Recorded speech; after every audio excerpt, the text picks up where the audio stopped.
Hello and welcome to our last stream this year. Yeah. Hello, everyone. Hello, everyone. Nice Hello to again. see you all here. What a year. People were complaining about last Thursday's lack of a stream. Yeah, we had to cancel it last minute due to holiday season. I'm sorry about that.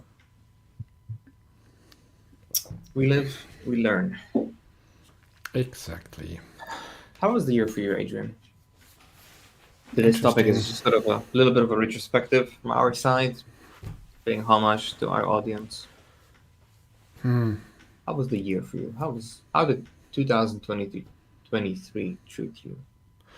Interesting. I would say interesting. A lot was changing, so I've changed a lot when it comes to my entrepreneurship. I switched companies, so basically from one to another, and so that was already in the year before, but this year was the first real year, and yeah, there were several things were different, several things were similar, and I learned for myself what I don't like, and I learned what I want to do. So this was probably the reason why I was doing that. Those many things on LinkedIn and now the streams, because those are the things I really like. This is the reason, helping others. And yeah, maybe I'm moving a little bit away from the trenches, let's say. Don't be part of the people in the trench anymore, and now moving a little bit more into the what we do with CTO fellowship and mentorship and all this kind of stuff, a little bit more into the SaaS stuff we're doing as well. Yeah, so this is actually what we do, and I really enjoy those streams. So what we're doing right now, and writing about those, creating content around those streams. This is actually quite great. Yeah. And how was it for you then? How was it for me? I mean, we kicked off the year with birth. So since January, this was my most active year ever, probably.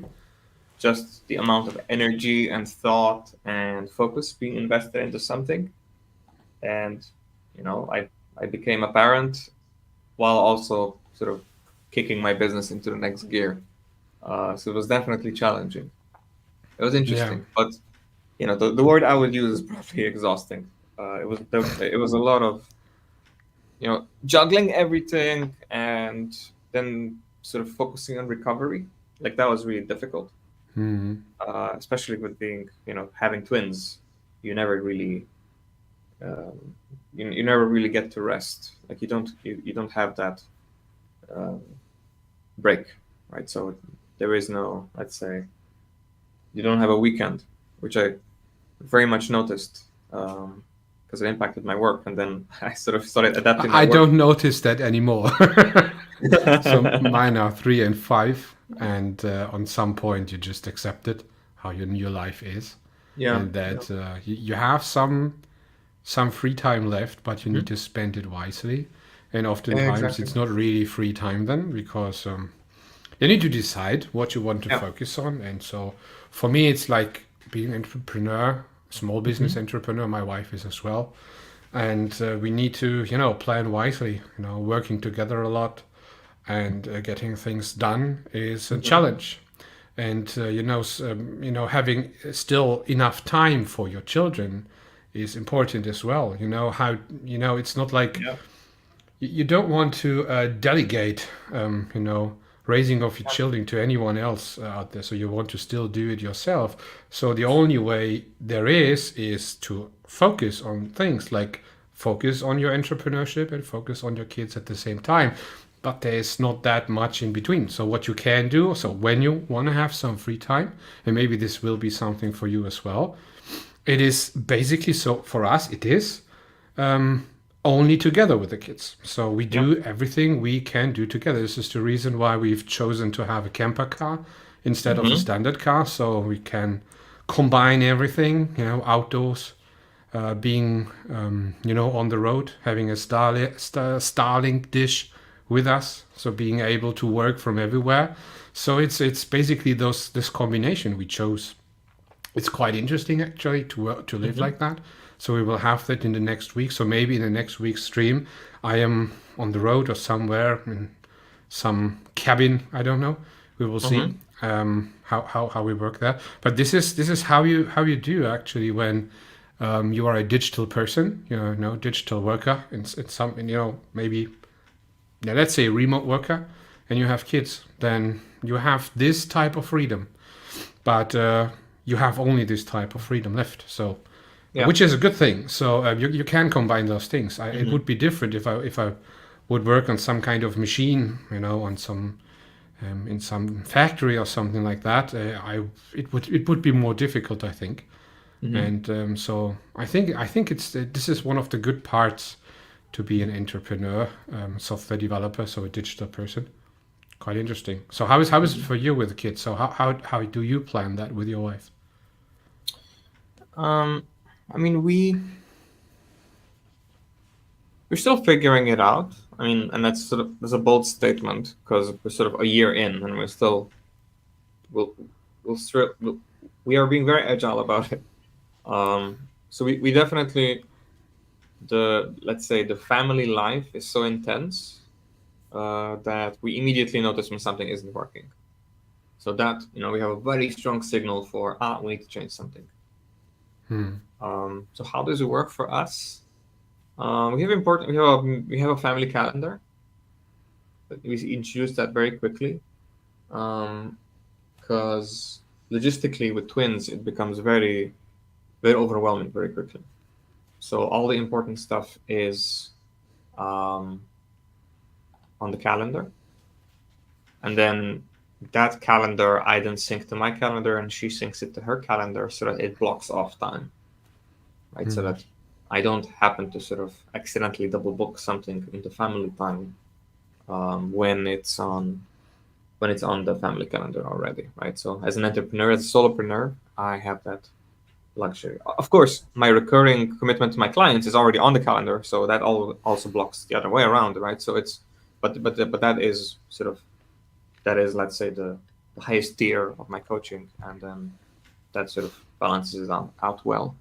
That's, I mean, that as far as logistics are concerned. As far as sort of the romance and the spending time with the kids is concerned, we do the morning and the evening routine together. So I have a strong morning routine, and then we spend the time together. And in the evening, we put them to bed together, and then we meet for lunch. On Mondays, she has like a sort of um, dance training that I encouraged her to sort of stick to even after postpartum. So that's sort of her day, and then Tuesday and Thursday are my days, and then on Wednesday and Friday she sort of has a little bit of alone time after work, so that I take the kids, and then we spend the rest of the evening together. So it sort of balances itself out really well. We try to consciously spend time together, so it's really hard to just do chores together.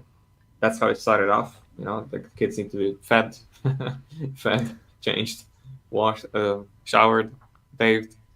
It's Without a really schedule. annoying if you, yeah, it's really annoying if you just spend time together on the routine stuff.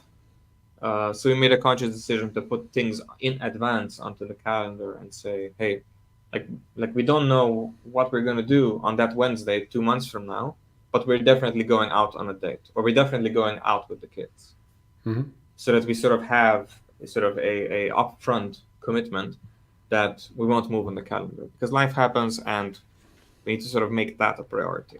So we definitely made it a priority now for Christmas holidays. We made it a priority for Yeah. things like birthdays, Valentine's Day, and even every now and just just staying in touch and having focused time. Also, Sander Hugendorn was one of my last podcast guests last year before giving birth, just around this time last year, actually, after before the Christmas holiday started. And he gave some very good advice in that, in the first year, take some, make a commitment to go out together on a date without the kids, and we really took that to heart. So we were very adamant about putting that on I putting can that hear on our them. schedule. We're very adamant about putting that on our schedule, because it was really important that we sort of don't, that it isn't just a job that we share, that it is actually just that we can spend time together as a couple while also spending time with the family consciously, not just for chores. Yeah. And when my own account is writing a comment, then it's probably, and it wasn't me, then was probably my wife. So hello, Jennifer. Hello, Living Jennifer. and working with the kids is pretty cool, and they love it too. They like being a part of it all. Yeah, and Oh, that's that's true. cute. I thought it was you. No. It's great to have you with us, Jennifer. So we share an account, yeah. Yeah, we also have Jose with us, and Angel, hello, and Stefan, I believe. Stefan's comments don't show up, but I see him on my other screen. It's great to have you with us for this final episode this year. Yeah. So the agenda for today is pretty light. I wanted to talk about, sort of do a little mutual retrospective, sort of also as an accountability session, perhaps, to talk about sort of what you and I were up to this year, talk about our mistakes, challenges, successes, and perhaps have a little bit of fireside chat. So if anybody in the comments wants to share something, perhaps even on stage, if you can join us last minute, or if you would like to ask us a question, that's very welcome, and we'll close off with our plans for the future. I do believe, Adrian, you mentioned you had a video prepped. Do you think you Yes, could but show a teaser for it?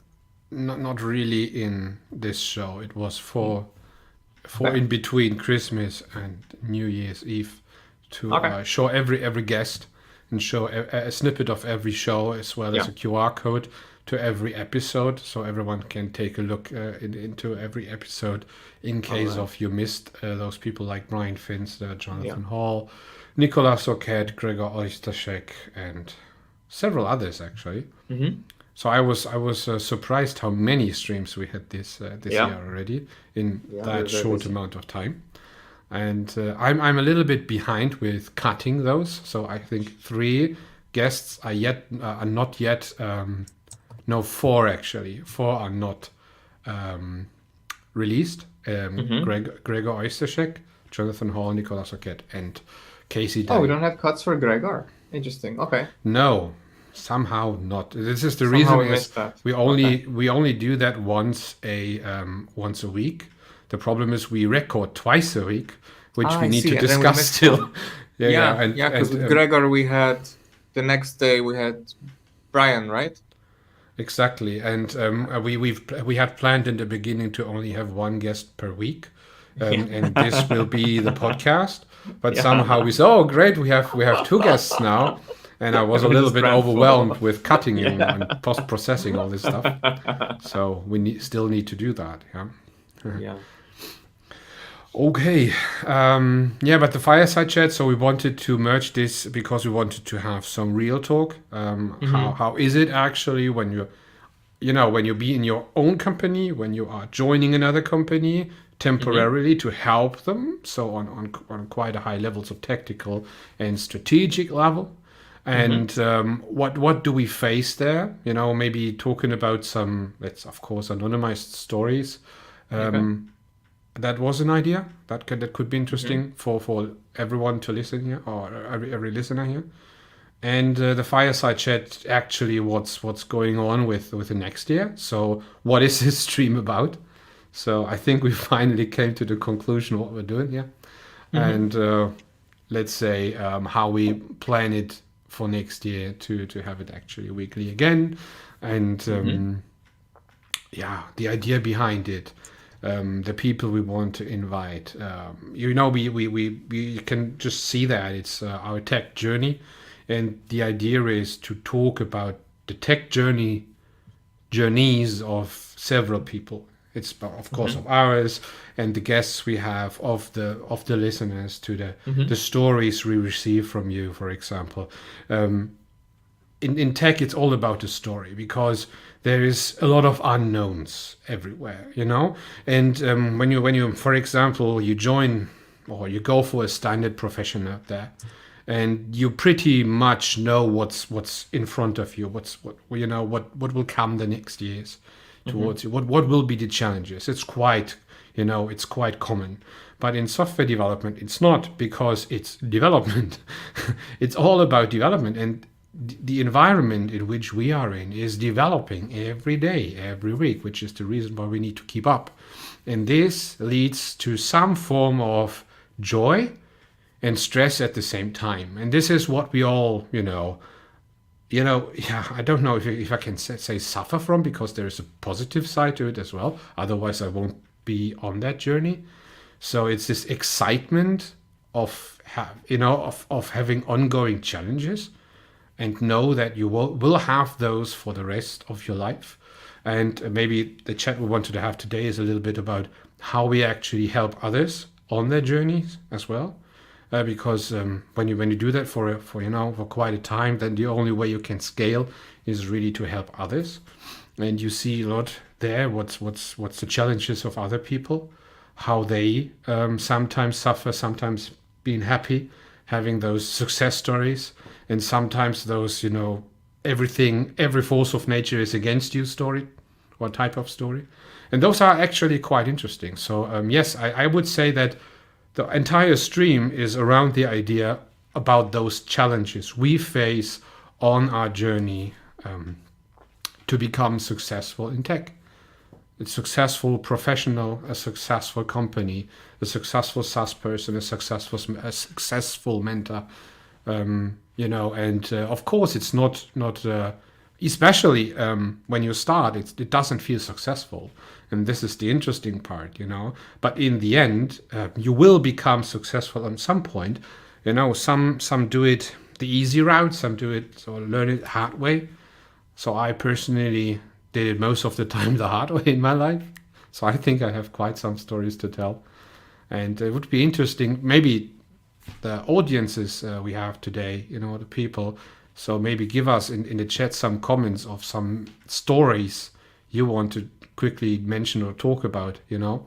So what have you experienced in your past or this year? What were your challenges this year? You know, would be interesting. We've heard a lot about AI stories. We heard a lot about cloud native stories. We had a lot about people going into a new type of front end architecture, cultural problems, so many interesting things. But I'm starting to do a monologue here. So Adrian, before you continue, could you just check on your video quality settings? I just noticed it degraded. Not sure if that was automatic or if it's connection related. There's no delay. Audio is good, but I noticed your video quality degraded below 720. Is it? I think so. Might be just my computer though. So it's possible. I don't see anything as a problem here. Wait a second. No, everything is fast for me. So Okay. I don't know. Then it's good. But good. So maybe we should start then. Kaloyan is also with us. Hello, Kaloyan. Glad you made it, even during the holidays. So for me, one of the main things that I did this year as a challenge is that this year I sort of found sort of product market fit with my coaching services. It was quite a busy year, and I started a new, let's say, package for how I organize my coaching last year, and I was experimenting with it, and I found a company, worked with newcomers from Romania for almost 9 months this year.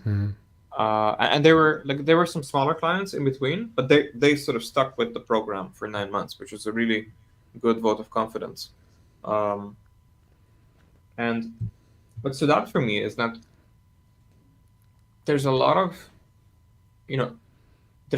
ways that you can help companies, especially small, medium businesses or startups that have aimed for sort of unicorn status and then said, okay, this is not happening. We need to become a profitable, cash flow positive small, medium business. Right? And I really love that sort of mind shift. And there's a lot of ways you can help such companies. And there's a lot of ways I can help such companies. And that was sort of my biggest challenge, is figuring out, okay, well, there's a lot of different things I can help you with. What really matters right now? What is it that really matters right now, and how are we going to measure it? And that created then all kinds of interesting initiatives and interesting learnings for myself and for my clients, which really, really took off sort of during summer. And that also inspired me to share all this, because I figured, okay, if I'm learning all this, there's so many things I want to share with them that I figured a lot of things are actually, if I just anonymize them slightly, are actually quite useful to a wider audience. And then that inspired me to stream, because it's, I met that team and that company 3 times a week in a format similar to this, 2 hours per session. And it was, it was 6-8 hours of just very high quality content. It was very actionable, especially for a small, medium business. For sort of, let's say, small size business, like about or less than 100 employees, plus minus staff augmentation and contractors. And I converted I took lessons from the entire week, and I said, okay, I'm just going to package this, anonymize it, and put it on the stream. Just put it out there as free learnings, as a way. And that was really confusing, because a lot of, it was just a huge information dump. So during summer, that's what really inspired me to start streaming. Right. So it was this large coaching engagement that was open-ended and very sort of wide. They had a lot of problems, like small granular problems to tackle with. They're all interconnected with them doing a sort of engineering culture shift. And it's a complex problem. So I figured, okay, there's a lot of people who could benefit from this, even Hmm. from the things we don't apply. It's like we have to analyze like 10 different things. Are we doing TDD? Are we not doing TDD? Are we focusing on domain-driven design workshops? Are we going to take, a weekend workshop and do event storming together? Like, should we really do this? Like, is this the right time right now? Does it solve any primary business objectives for this quarter, for the next quarter? And even the decisions where we said, okay, that's a good idea, but not right now. Even those decisions I then figured were very useful for a wider audience. Um, and it also helped me sort of communicate and articulate myself better. At least it raised the bar. It raised the bar when I was waffling on about some concept, and it really forced me to focus. Right. So at the beginning, I had streams about 3 topics or 4 topics, and at the end, 3 4 months later, it just really narrowed down. It's like, no, today I'm just gonna waffle on about this, nothing else. So that really helped. It also made my coaching better. Sign up for a little bit of more coaching training again.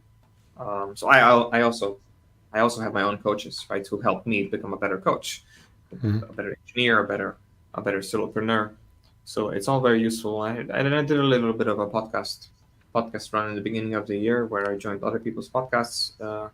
The most memorable one being Jonathan Stark's. And in addition to having that successful engagement with that big client and then a few smaller clients coming in, the podcast with Jonathan Stark also um, connected me. Like, people just started reaching out to me with other coaches who were basically in the same ballpark as I was. They went from employee to, let's say, high proficiency employee to expert to consultant, and now they want to just be a solopreneur instead of package a product offering, a service product, a productized service offering. And then that connected me a whole bunch of other coaches, yourself included, who just reached out to me and just wanted advice. And I figured, well, okay, let's create a group, and let's meet up at least once per month so that we can share our insights. And that's where the whole streaming idea started, because we all saw that, okay, everybody's regurgitating the same content on LinkedIn and sort of playing the algorithm with various hook strategies, etc. Let's try something else. Let's try something unique that nobody's doing, and that's where the sort of it all came together in this sort of streaming idea. And that was also around the time in summer when I started the book club, and then this whole community idea then naturally came together, and then that's where you and I met. You actually wrote me 3 months earlier, and I said, yeah, let's meet at some point, and we couldn't. Like, I was busy, you were busy. Um, and then by the time I actually followed up with you to actually meet for a podcast, I had all of these other things now going, and it was a much better fit for us. And Hmm. from then I think from August onward, you and I were streaming once per week and then twice per week, and I think we did 20 episodes together, Roughly, yeah. roughly 20 episodes, and I did, I think, in total about 40 episodes this year, which was quite good. It's quite good. Hmm. It's almost 100 hours of content that we put out there. Um, my newsletter writing suffered from it, but also benefit from it in the sense that I had to focus more. So I'm writing a few higher quality articles rather than just sort of spamming something out every day. Yeah. It is same for me. So when I do something daily, it's more like LinkedIn content where I have a very, let's say, an isolated standalone idea, which is Mhm. sometimes based on an article or something, some stream or something. But I try to stay on some kind of topic during a week. Not a topic, a topic during a week, to stay interesting because Mhm. I think what's out there on LinkedIn a lot is those little, let's say, those very snackable And diagrams and infographics everywhere. Those, yeah. very simple things. And they are good, but this is not the way I want to do things because they are too, I wouldn't say too shallow because they're important, Yeah.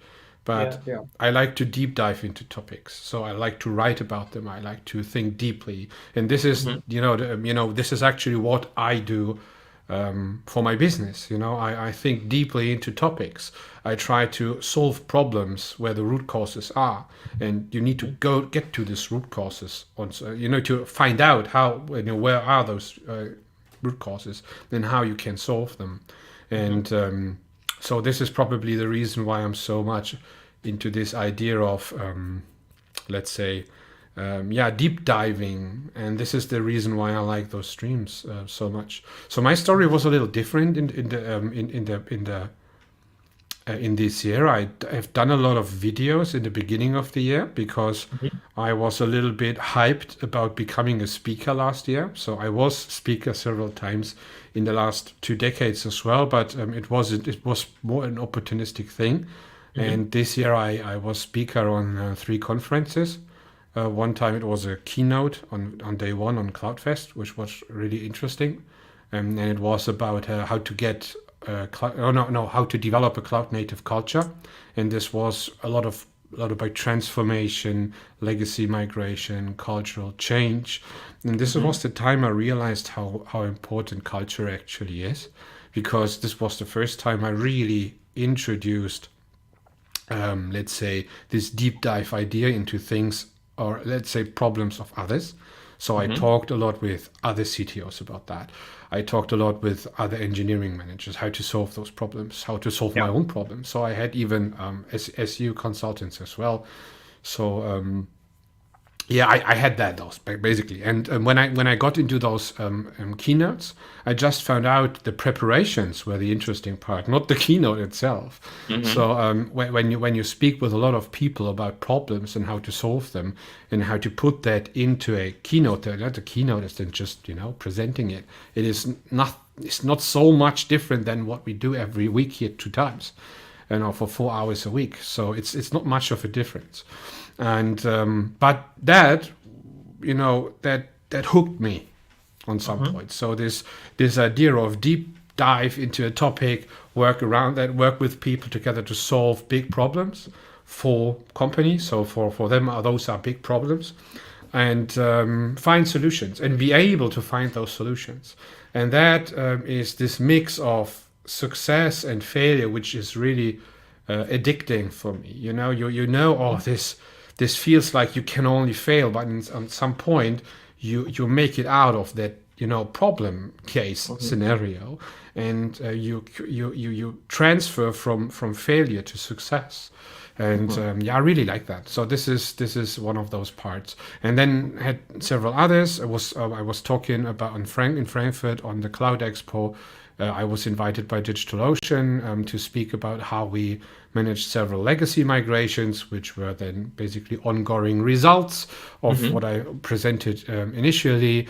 And I know that key points we had were we're working a lot about on developer happiness, cost reduction, let's say MTTR, on all those problems traditional SMB companies had, or startups which were there already for let's say 12 months and already had a legacy solution that was quite common, and it's still quite common today. Yesterday there was Angel had a post about in the evening Mhm. about a question, um, which was about when we talk about legacy solutions or apps or code bases, why don't we think about legacy processes? The Mhm. processes of the teams, the culture, and all this kind of stuff.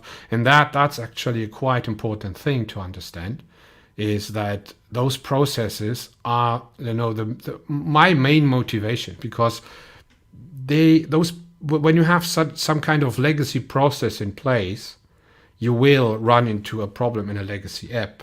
And that is Mhm. actually was a very good summary of what my, let's say, mission was this year, to help others getting from the state of being stuck or stagnating Mhm. into motion again. And this is all about a cultural change. This is all about removing bad or legacy processes, and then step by step, fixing the tech as well.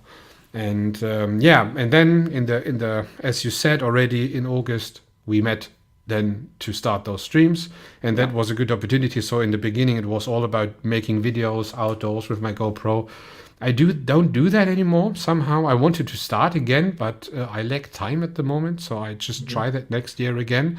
But the streams are a good substitution for that, actually. Mhm. Yes, I learned to free speak, So that was new for me as well, to speak for hours without a plan about things, Mm-hmm. and don't stop doing that. Quite interesting. Yeah. Yeah, there's a So lot of no, go ahead. there's a lot of, let's say, spontaneity that goes into these streams, which is why, I mean, to me that's why they're so important, because it follows this these streams follow a very pragmatic getting things done approach. Like, we have streams even if we don't have time to have streams. We have streams even if we don't have time to meet for an agenda. Like, we have optimized the process to such a degree that something does happen. Like, I mean, every now and then we have to cancel them, like we had to last week. But that was, one cancellation in, We only had one. yeah, we only had one in 4 months. So I think that's a good bar to set. Actually, we had cancelled it, so we never announced it. So I mean, I canceled it then when you told me 15 minutes after we should have started that nothing's happening. I didn't okay. officially post I that. wasn't aware of that. Okay, sorry. I know, but it was Christmas time. It was pre-Christmas time, so it was quite difficult. And with my family had planned pre-Christmas time, I think you were sort of doing it spontaneously, and you also had a little bit of crunch mode with a client there. So we just figured that even if we had the time energetically, we wouldn't be able to focus on it. Um, yeah, so these streams, like, to me, what's really important, and especially with the little coaching group that I have going, and with the um, with the book club, is that I really wanted to just foster networking, because LinkedIn Mhm. is all about networking, but we stop Right. networking on LinkedIn. It's just a lot of like very influencer induced um, reach generation, right? So it has this top of funnel. If I think about a LinkedIn funnel as top of funnel, middle of funnel, bottom of funnel, if it's impressions, engagement, and then visits of some websites or purchases or referrals, LinkedIn is very much optimizing this um, top of funnel metric. And there's a lot of shadow audiences. There's a lot of engagement where once you get popular, people just automatically like things because it's you and they want to support you, even if the topic is nonsense. And then because you're a popular streamer, Mhm. because you're a popular influencer, people who are less popular than you want to piggyback on your influence, and then they start having conversations in your threads. Yeah. And I thought that that's a very lousy way of building a community. It's very unfocused. It's very much haphazard. Deep threads, opposed to, let's say, Reddit. LinkedIn deep threads are a mess. Like, they're not even sorted by posting date. They are sorted by relevance, and it's a tree. So at some point, you just stop seeing the chronological order, and you just see random posts in random order, random comments in random order, without being aware of it. And that's really annoying, because a lot of good conversation get buried in these threads. Um, so I saw that a lot of my posts, a lot of my engagements, a lot of my sort of educational and the entertainment value that I provided by creating content on LinkedIn was lost in the weeds. So I figured I need a different format. That's why I started streaming, because we have regulars now. We have people who are recommending this stream to regulars. We have regulars in the book club, and there's an overlap. But there's also a disjunct set of of the audience, where there's people who are in the book club who are not stream enthusiasts, and there are stream enthusiasts who are not in the book club. There are stream enthusiasts who are sort of your audience. There are stream enthusiasts who are my audience originally. And I really like that the diversity of our network now, and we get to talk to them. A lot of you, yes, you in chat and in the recording in the future. There are a lot of you who have reached out to us, making suggestions about topics that you wanted us to talk about. Balaj, notably, Anjana now reached out to me with a very good suggestion for a topic that we should cover. We can touch on it a little bit today, but it'll get its own episode. Um, yeah, and that was very inspiring. That it sort of had this sort of community feel to it, and then that's where you and I decided to merge our brands together. And I think now we're figuring out how to sort of, how can we how can we leverage this? Because now we're doing it for the most part for free. I mean, we are investing our own money into sort of running this community, and now we sort of want to balance it out a little bit. Because we don't really want to optimize the top of the funnel metric. We're getting 1,000 viewers, who then, like, we don't want a shadow audience where people just show up, watch 5 minutes, and then leave. A lot of our audience, I think 60% of our audience stays from beginning to end, which for 2 hour stream is crazy. Like, it's wild. It's wild, and we really enjoy it. And the comment engagement that we have in live in chat, like that's what's really driving. Like, this chemistry that we have across the fourth wall, it's what's really driving the stream to greater quality and to greater heights. So that's what we're trying to figure out. Like, what is the next step from here for next year? And that's also sort of the last topic for today's agenda. But it's like, what's coming? Because we don't have it fully fleshed out, but we have an idea where this could go. Because we had a lot of requests in particular about the community becoming something alive, because it's very hard to be a part of the community by virtue of constantly checking your LinkedIn of whether or not we've posted the event or not. Right, so the community, our tech journey as a community, is not really established anywhere outside of the stream format.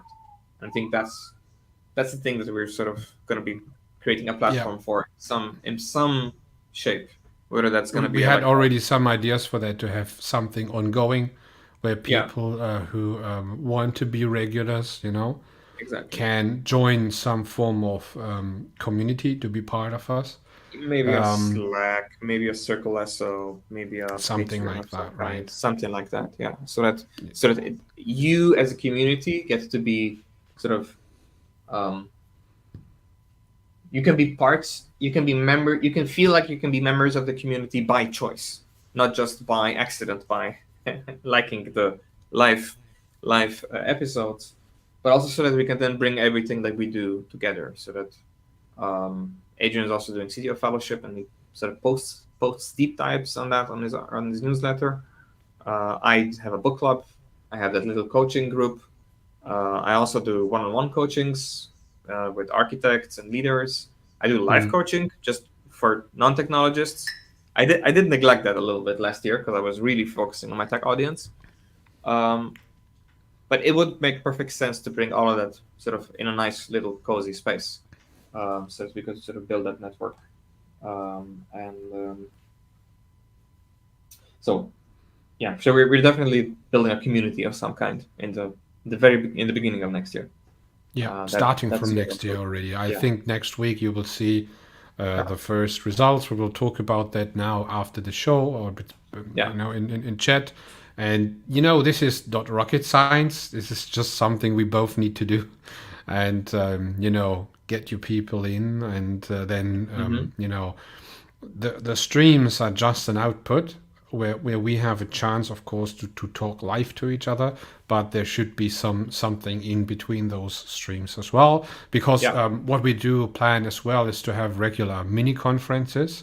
We had things like Gather Town in mind, or I think Meetup as well, where people then can join and people can connect or network, let's say, beyond LinkedIn. So LinkedIn is a networking platform, but it does make it pretty complicated to even find the people you can talk to in a good way. Every time I have to send invite in the LinkedIn UI, I just like a part of me dies when I have to. But what I really mean is, let's say my success stories on LinkedIn were all based about networking, not on the posts I do. So the post is just a shallow way to just toss out some content, some ideas, and people, sometimes when you are lucky, they connect with you. Sometimes when you're very lucky, they talk or feedback to you in private about this, and you get into a conversation. That happens maybe once a month. So it's just to have some real statistics. It's not very often, but after the stream, it is basically after every stream you have someone communicating to. At least in the last 3 days, had so many long messages in DMs where people saying thank you for streaming, thank you for posting, thank you for writing a blog. And that's still strange for me. That's really, I say that now, admit that. And it's strange for me to hear those messages. And when people calling me an influencer, that's even more strange to me. I don't feel like an influencer. I don't think I am one. The thing is, I'm just a person who loves to talk about the things I personally learned, experienced, and faced. And I just want to be the kind of person I'm looking for as well. So it sounds a little bit like, I don't know how it sounds, but it is like that. So I just want to be treated as I treat others. So this is a little bit like how I see those things. And it is like every time we have those streams, we're thinking, oh, who's joining today? And then, Dennis is often saying, oh, hello, for example, Stephen is joining, Karoljan is joining, Anjana is joining, or joined today. Stephen is here, Jose. Exactly. And we want to, it should not be like, let's say, once a week. People should have the possibility, or let's say the place to network, like you know that from conferences. Let me quickly, I don't know how many of you are really on conferences. So I was in November on my last conference. I had a panel discussion there. I was invited to, and the rest of the conference, I was of course in the audience myself. And this is actually the interesting part. Everyone on such a conference is on LinkedIn.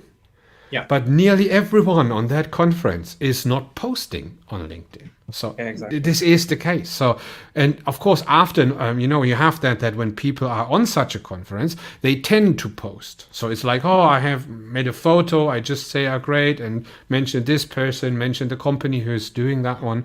But after that, those people are not content creators. They're just using LinkedIn like, I post something maybe from time to time, but the majority is just the so-called shadow audience.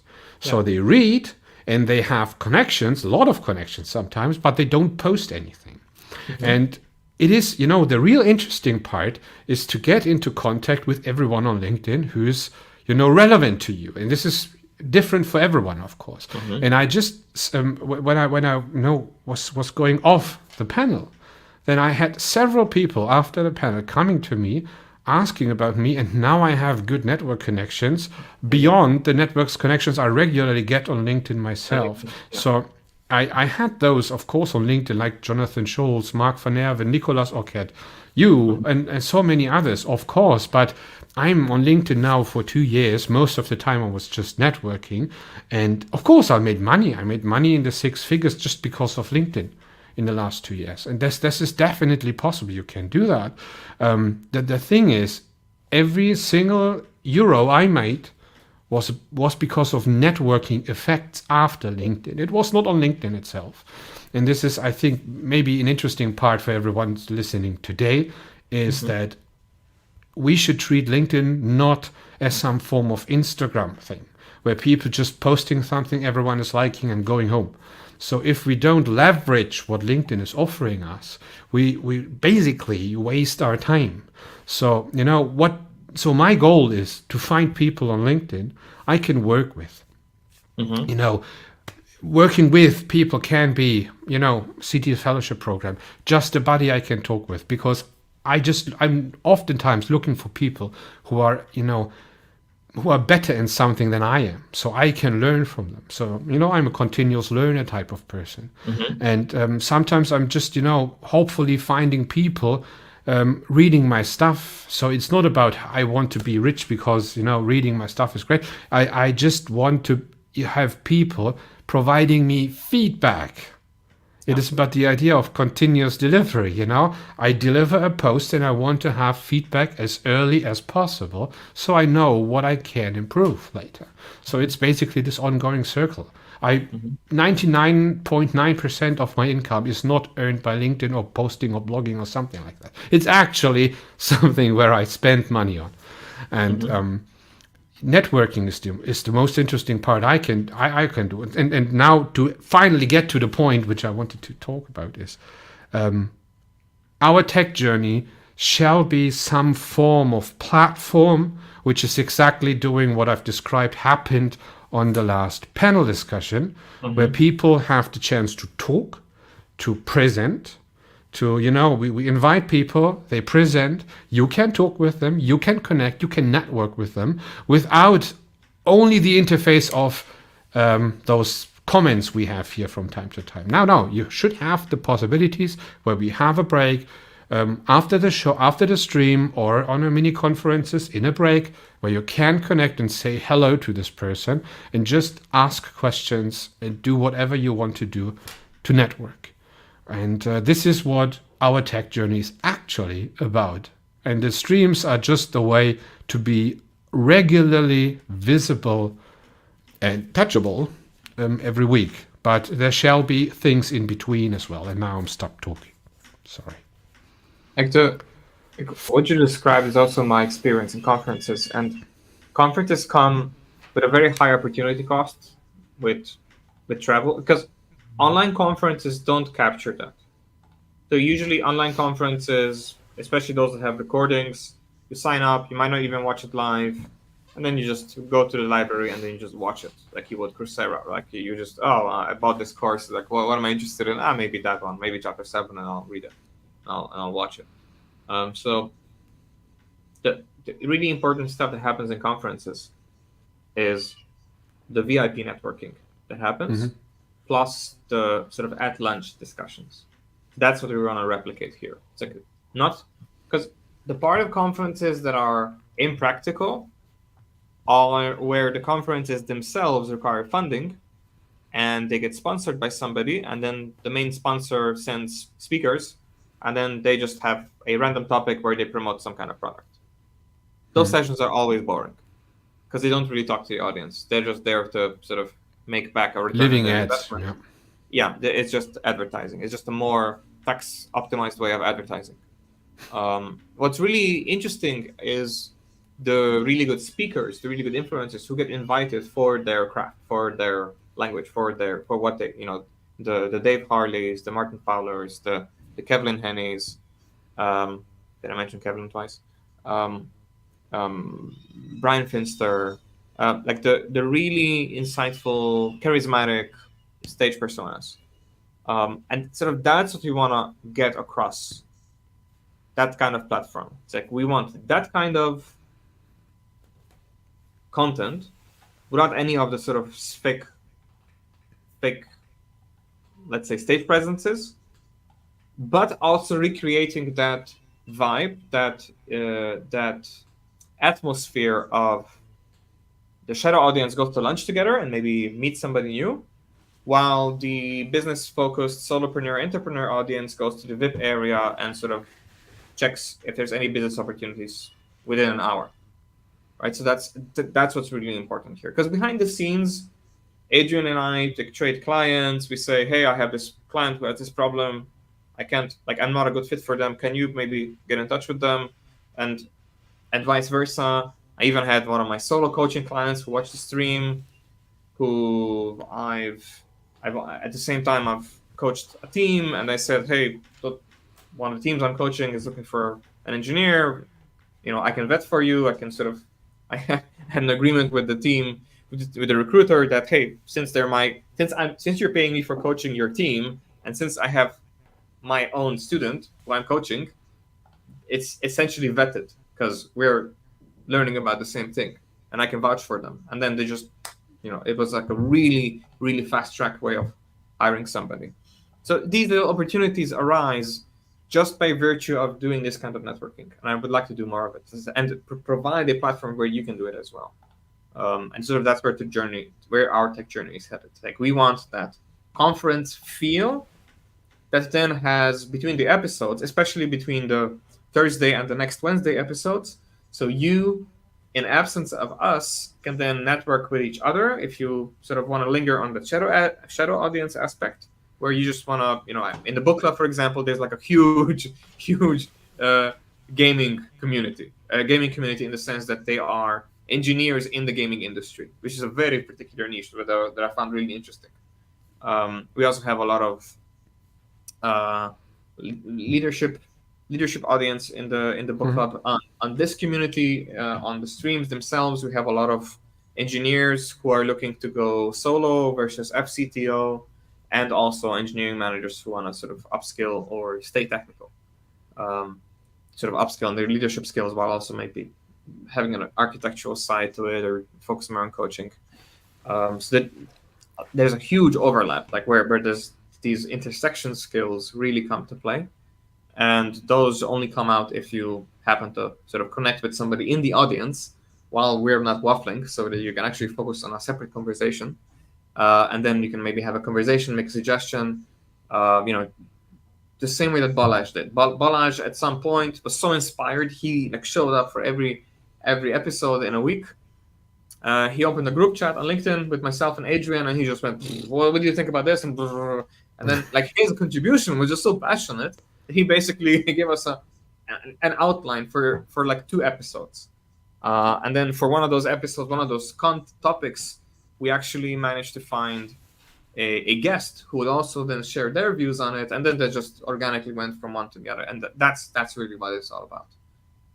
And then because the bottom of the funnel for us is that at some level it helps us get clients, even though it is very indirect and we don't actively, we mention it once per stream, but it helps us get clients because my clients also reach out to me and say, "Hey, Dennis, like we were thinking about getting on a coach, but all the agile coaches look the same, and the mentors or the craft facilitators, they only do workshops.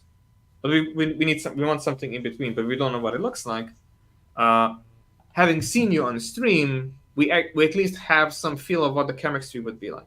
So at least having somebody with authority already doing this publicly gives us some sense that, yeah, this is actually meaningful and we can actually introduce this into our space, either through some tech talks or actual coaching, and then hands-on work. Because a lot of people don't notice, like, coaching didn't used to exist, right? We didn't have coaching like 30, 40 years ago. Coaches were a terminology used only for sports teams. Mm-hmm. And this idea of coaching prior to this sort of digital nomadic lifestyle in the 2000s, where coaching became popular, coaching basically was just synonymous with leadership. That you invited a leader of some kind, a thought leader of some kind, to help you with something that you cannot, to help you with a problem that you cannot solve without their leadership. Then that leadership of somebody holding you accountable benevolently, that then became coaching. And in the same way, that still exists, but in the tech industry at least, it got heavily stigmatized by this whole agile coaching movement, which is basically just I dare say it's a shaming movement where they tell you, "Oh, you're doing Scrum wrong, or you're doing this wrong, and you need certificates," or, "Oh my Mm-hmm. God, you don't have certificates. Oh my God, you need your team needs a Scrum Master and the project owner and the certified blah blah blah blah blah blah blah." Right? Like that's not what coaching is. And that's also not very agile. That's just selling certificates for the sake of selling certificates. Yeah. And I think this is a big problem out there on LinkedIn. So when we talk about real stories, that several things or most things I read on LinkedIn is oftentimes about selling things. Mm-hmm. And for example, when people talk about architectures, Mm-hmm. the reality is that what you read on LinkedIn about architectures is not what you find in real companies when you take Yeah. a look at architectures. And when you take a look into wishes of CTOs or engineering managers, so let's say they are in a legacy state and they just want to go into something entirely different. For example, when I go into a company, they all say, "Oh, we try to get somehow into microservices. Because we have deep dive, we have the deep dive. We had a consultant there. We were talking about things. We made A/B tests. We really want to go in that direction. We are there for 15 years now, going with monolith. They don't work. When you read LinkedIn, everyone is against microservice because they are so bad and blah blah blah blah. And the thing is, LinkedIn is not really about the reality. It is about what people try to say, because it is for a solopreneur very easy to sell a monolithic architecture instead of a microservice architecture, because you need to sell a lot more, like cultural change, continuous delivery is necessary for that when you want to do it right. It's good to have a DevOps type of culture in place. So it's not something you can just sell easily. So I don't want to blame someone here or something like that, but the content you find on LinkedIn is not really what you find out there in the trenches. Yeah. That's actually, in the beginning I was thinking it was just a coincidence. Maybe some of my clients were just different, but in reality it's everywhere the same. So there is this is the same with CTO groups. So there are CTO groups where only CTOs are talking about things, and when you read about those things there, they are not what you read on LinkedIn again. So they are sometimes very traditional, and when they do something, it is always going into the service-orientated architectures, because this is what you can scale. They all talking about businesses and how you can scale those, about qualities, and it's not so much about the technical implementation. It's not so much about how you couple things or how you get, It is more about the business opportunities out there. So as soon as you join a client, the first thing you discuss is the problems with a business. This is the reason why I'm talking so much about business, because in reality, no one is really fixing Git problems. So no one is calling a consultant to fix Git problems. You just do that yourself in the evening hours. So it's it low still level. happens, but it's not to the degree that it's on LinkedIn. For me, actually not. So it's for me, it's mostly, let's say, strategic and sometimes tactical, or something in between both. It's not so much operational. So at least not for me. And that was actually for years the case. And this is maybe the reason why my content is a little bit different on LinkedIn than others, because it's more like really what I saw. It is sometimes maybe hard to understand. I tried to make it as easy as possible to digest what actually happens. And I think many people, when they read LinkedIn, it's like, all the others are doing it so much different than we do. But it's not the case. Actually, it is let's say, it is more likely that your company, your team, is doing it like many other teams out there, because the progression is not what you see on LinkedIn. So LinkedIn is not a representation of that. LinkedIn is a representation of people trying to selling things. This is the reason LinkedIn is living out of that. It's living out of content creators. It's living out of ads. So there's a lot of, for example, let's just take the idea of platform engineering. Platform engineering is saying on LinkedIn that DevOps is dead. But DevOps and platform engineering go hand in hand. So how can be one dead or one be the successor? So it's nonsense. It's only then the case when you really say that I'm selling platform engineering, and you should not have anymore your own cloud ops people or something like that. Or sorry, so let your devs do ops, which is actually not the idea of DevOps. So it is, and this is the problem of LinkedIn. LinkedIn is not clear about DevOps. The whole idea about DevOps. Never mind. I don't want to go into this topic right now. We can have an episode on that. Sorry, we can have an episode. But yeah, just to wrap it up. So it's, let's say, the representation on LinkedIn, when it comes to DevOps and platform engineering, is very much aligned to the people selling specific services, and not how it's actually used in companies out there. How, when I talk with, let's say, small businesses. So let's say, I don't know, 10 to 20. I actually have an example, if you don't mind, sort of me interjecting. Yeah, go ahead. Because with the team, with one of Omnicommerce teams that I was coaching, we exactly had this issue that they accidentally ended up being in a situation where their process was extremely complex. Like it doesn't matter what they were doing. The problem was that the process itself was not complex, but was complex, and it was not defined on paper. Right? So there were nuances, and I was actively coaching them. There were nuances to what had to be done for high quality and what had to be done to be on time.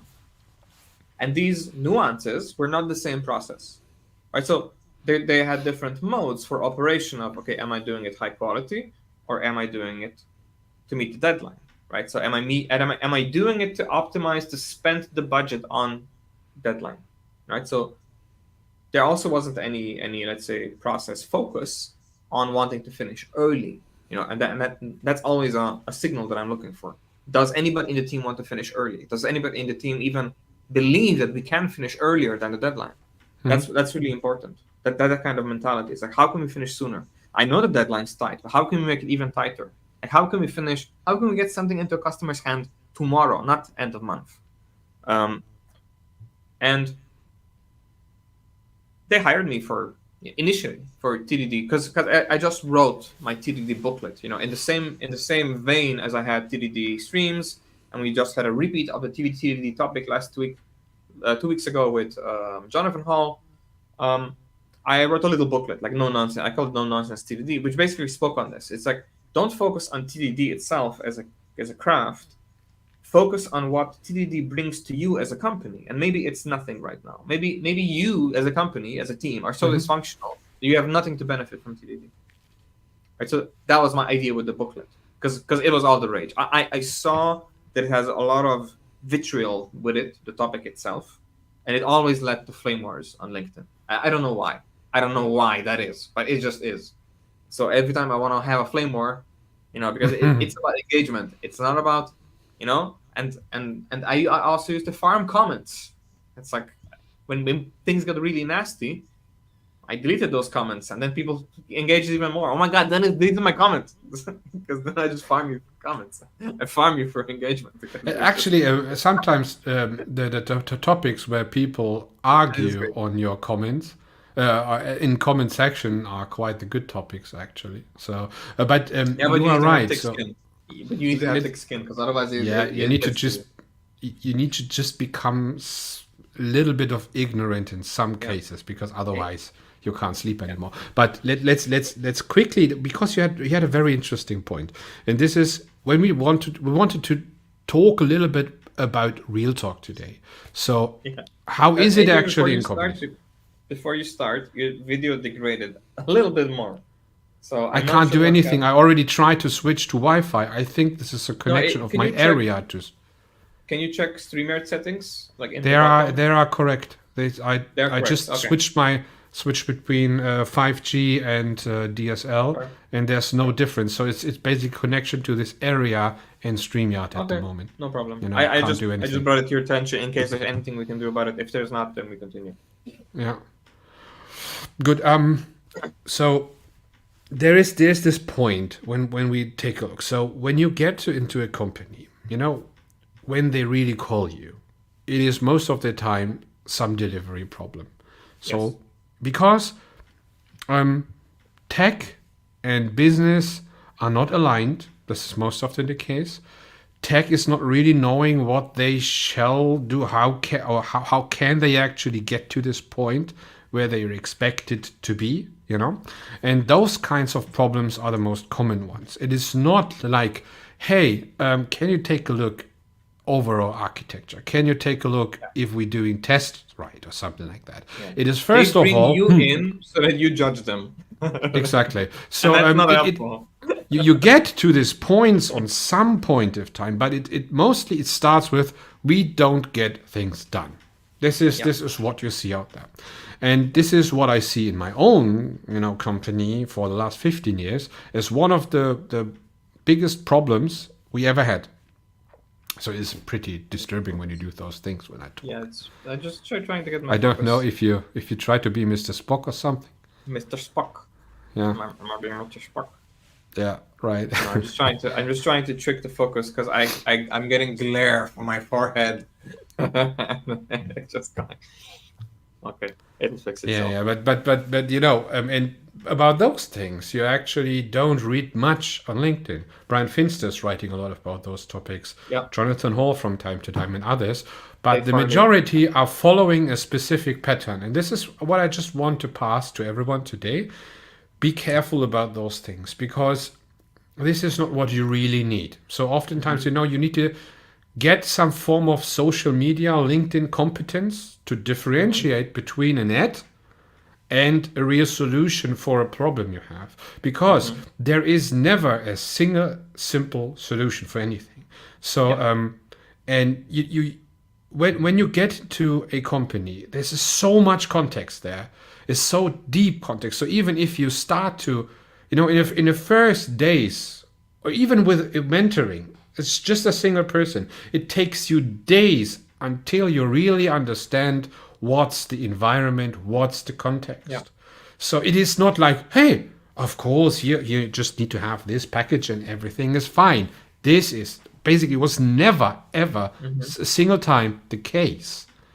And yeah, this is very important to understand. So there is no magic solution anywhere. So everything hmm, you take as a solution from LinkedIn is just a single piece, and you really need to know if you really need that one. And if you already know that you need that piece, you don't need to go on LinkedIn and search the feed for it. Then yeah, just go and search for the solution. So LinkedIn is exactly. not really helping you. The feed is not really helping you solving your problems. What is helping you is talking with people who went through this already, because they have a good sense to and experience to Hmm. understand your context in a short amount of time, which is probably some days. It is Yes. not just an hour. It's not just a 30 minutes call. Don't be Hmm. lured into something like that. It takes days to understand others. You need to understand the people. You need to understand, when I joined the company, there was people saying, this and this guy had, several people said this guy has done in Kruger and other things. I had that several times. Then people just saying, "Oh, the CEO says, I don't know, my techies are like this and that. I know they are Yeah. techies." And the techies said, "Oh, business is so rigid. They just give us deadlines." And you're just sitting there and everyone is blaming you. Don't even know what the problem is. It's just like a kindergarten and people just pointing the finger at it. And you know there's something wrong, probably several things wrong. And this is where you start. There is Hmm. no magic LinkedIn solution for that. And this is not about, probably you don't use TDD. If you use TDD, you wouldn't, argue with your Yeah. boss now. It is not the case. There's so many things wrong in a place. And this So, is what I really like about, first of all, those mentoring sessions and LinkedIn as well. So quickly, why do I like LinkedIn then? Because you can find the people who went through this, but you need to. This is again the reason why we want to do this networking a little more. Because hmm, when you have found those people, then it starts to make sense to join sessions and talk about the real problems, and then you really proceed in what you do. LinkedIn is good for that, but not the feed. The feed is just content, you yeah. know? Okay, now stop now. I mean, the feed.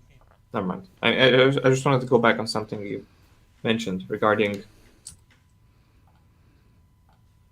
companies have a lot of context, and Hmm. usually they invite consultants like us, coaches like us, to just judge them. Just I'm doing my best. I, the leader, or I, the CEO, or I, the CTO, I'm doing my best, but my team sort of isn't getting it. Obviously, we could benefit from some communication, but usually the problem is somewhere else, and the problem so much isn't that coaches can't help. Problem is that the solution is obvious, but nobody really wants the solution, right? Okay. When I see a company, I can see that it's not, you know, there's too many salespeople and not enough product engineering. The solution is obvious, like fire all the salespeople, like figure out your, like redo product market fit. You got fit on the wrong product, redo that. Go back to that phase and redo that. And people say, oh, we don't want to do that. We want to get there incrementally, but then they don't change their organization to allow for that. So then they want to sort of have a dysfunctional organization, and they want to teach skills to people inside a dysfunctional organization. Then these people can't apply these skills because the organization is dysfunctional. Now, I'm not saying that all of my clients have this. but it is the hardest problem for them from their perspective. That, when you get a fitness coach, the point with the fitness coach isn't that they will just teach you what you can look up in a video. The point is that they will separate out your actual needs from your crap, and they will hold you accountable to not continuing with your crap. Right? Mm-hmm. So what the fitness coach does, is they force you to stop doing things. They won't give you more things to do before you stop doing the really annoying things. That's why the fitness coach is important. Because when you go to the gym, you might just force yourself to go to the gym, especially now with New Year's resolutions coming up. But then you don't stop doing all the harmful stuff. That's why coaches exist. That's also why I do it the way I do it. Like 90% of the time, people ask me, Dennis, can you do a DDD workshop with us? And I was like, I would love to. Dennis, can you do a DDD workshop for us? I say, I would love to. Dennis, could you do X and Y with us? I would love to. But I know it'll have no effect unless we go deeper. Mm-hmm. Do you still want to do it? And then we have a conversation. And usually conversation of, what does success look like? Like if there's dysfunction, what does success look like in a year or two? Is the dysfunction worse? Is the dysfunction being prevented? Or are you just managing it? Is there just a constant stream of band-aids on the dysfunction? So usually what happens is 90% of the time, one-on-one clients, team clients, company engagements, they're doing too much stuff. Their process has a lot of needless steps. There's too much ceremony, too many meetings, not enough focus on quality, too much planning, too much talk about things but not actually doing anything.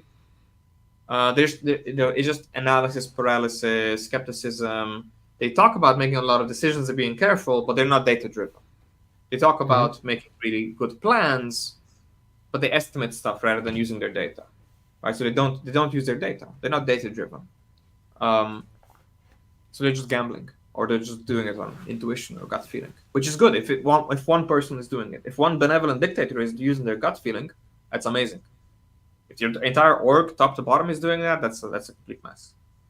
And usually, the solution isn't, their process might have 12 steps, and it should have only 3. If they hire me and they say, Dennis, teach us TDD, well, now their process will have 14 steps, because I'm introducing 2 more. Right? So usually in that workshop, I quickly test, okay, is there even mental capacity for this? No, there isn't. Okay, good. What do we need to remove so you can do TDD?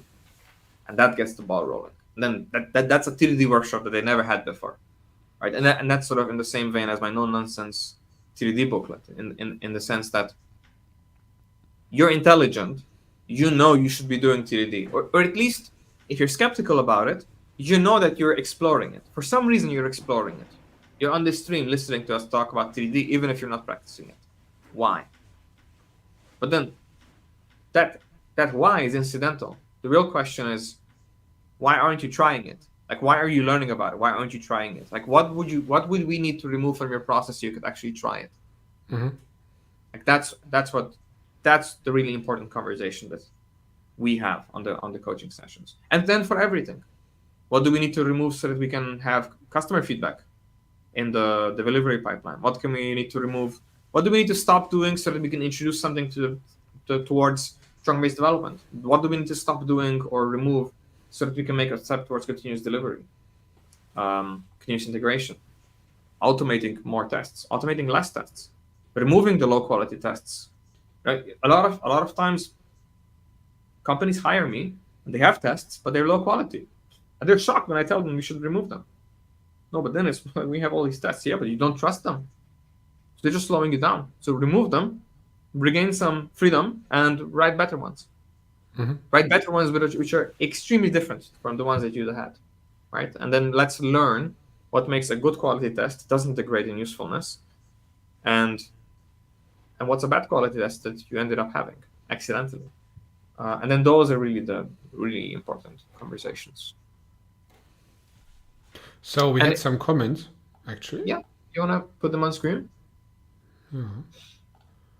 So we were basically a little bit lazy on comments today, so we should honor Yeah, so those we asked now. the audience what were their challenges this year, what were they Hmm. proud of. Anjana mentions, for me, I engaged more with online groups and I learned more and beyond, basically expanding my horizons and thereby learning plenty of other perspectives. Hmm. Yeah, this is a good point. Plenty of other perspectives. Um, and this is, you should be open-minded while having an opinion at the same Mm-hmm. moment. So what I don't like is having no opinion and being open-minded. This is Mm-hmm. just a sheep in the herd. And Yeah. as software engineers, we are all a little bit of leaders. So no, you always do some or make some decisions. Yeah. I've wrote about that a lot in this week. I even blog post about that. And as a decision maker, you are some form of leader. Sometimes you take the lead in your team, in a smaller sub team or something like that. And we all should have, let's say, an own opinion and understand the other perspectives as well. And when we do that, when we manage to find the right balance in between those, we will get Mm-hmm. successful in what we do. First of all, we know a direction which we can move towards, so we don't stay. In the same moment, we take a look for opportunities to become better, to learn from others, because there is no state, as I said at the beginning, where you as a software person reach mastery. So there is no, you actually never become a real master. The only thing which you can master is learning new Mm-hmm. things, keeping on track, because everything you master this year is deprecated next year, obsolete in 3 years. So you need to stay on track. You need to master the learning. This is everything you need to master. And new perspectives are the foundations. So what Anyana wrote is very important to understand. And horizons, expanding horizons, learning and plenty of other perspectives is Mm-hmm. the reason I'm on LinkedIn, to be honest. Yeah. And this is what everyone should be I aware of. see. And if someone is on LinkedIn and not doing this, then think twice why you are actually on LinkedIn. Maybe it's a waste of time then. Yeah. But LinkedIn is about perspectives. It's about people. People have perspectives, more experience than you have in several areas Mm-hmm. already. Good, good. Um, yeah, different topics. Ah, yeah, okay, different topics. We wanted to have some different topics next. Yeah, I think He new has a topics. second. Ah, no, he Oh, was yeah. just making fun of me. Thank you, thank you. Kana No, has I a was second I comment. was I was saying topics several times a day. I don't know because I had a topic today and I can't say topics now. I don't know. No, but Restream sometimes subtitles you with toppings as well. Yeah, because I'm not that clear about the. Nah, never mind. It's okay. No, he also had a second comment on posting on interesting topics provokes some good questions, even if LinkedIn comment threads suck.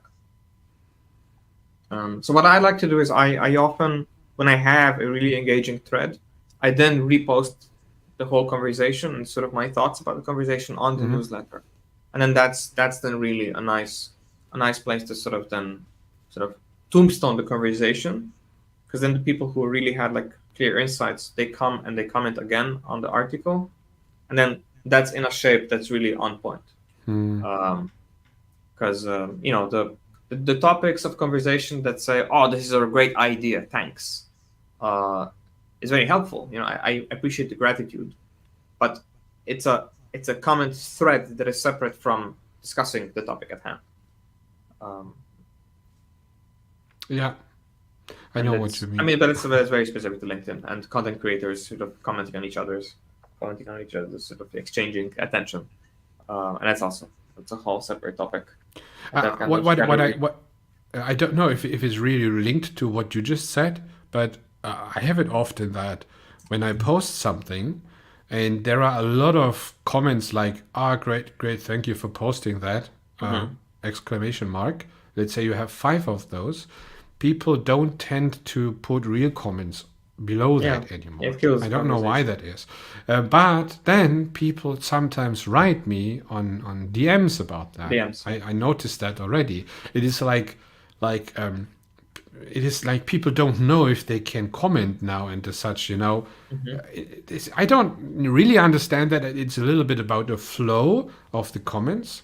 And what I saw vice versa is when I, for example, post in my afternoons, which is in the US, for example, I think it's some before noon, something 6 hours difference. And then many engineers just came up and they just want to talk about topics. Hmm. Some here in Europe just have time as well, and you don't advert your post, you just post it, and then Yeah. one or two engineers post on that. You get these lists for hours, ongoing conversations in your list where Hmm. people really use that as a discussion platform. Yeah. And this is what I really like. So I sometimes I sit there and think, I'm posting now. It's 4 p.m. I'm posting my last post. It won't be much, and then I'm sitting there until midnight, and answering comments, staying in discussions, and this is what I really like when it happens. To be honest, and this is Yeah. where actual value can be in the feed as well. So I need to correct myself there. I mean, Okay. I didn't want to create the impression that it's useless. What I did want to emphasize is that um, the signal to noise ratio is hard to manage. So even if there is an interesting conversation in the comments, it's very hard to extract. Like, for example, on Reddit, you can link a comment thread, and if it's really deep, it will then pull that comment thread, with a permalink to the root, and then you can watch what's going on in that comment thread. And same thing with Hacker News. When there's like 4 layers deep, there's like one like completely different topic being engaged that is actually solving a problem that the original post presented. Then it's very hard to permalink. And LinkedIn isn't a platform where long-lived content is encouraged. I think you make a post and the post basically dies in 8 hours. It is the case. Yeah, and it has that kind of ephemeral nature to it.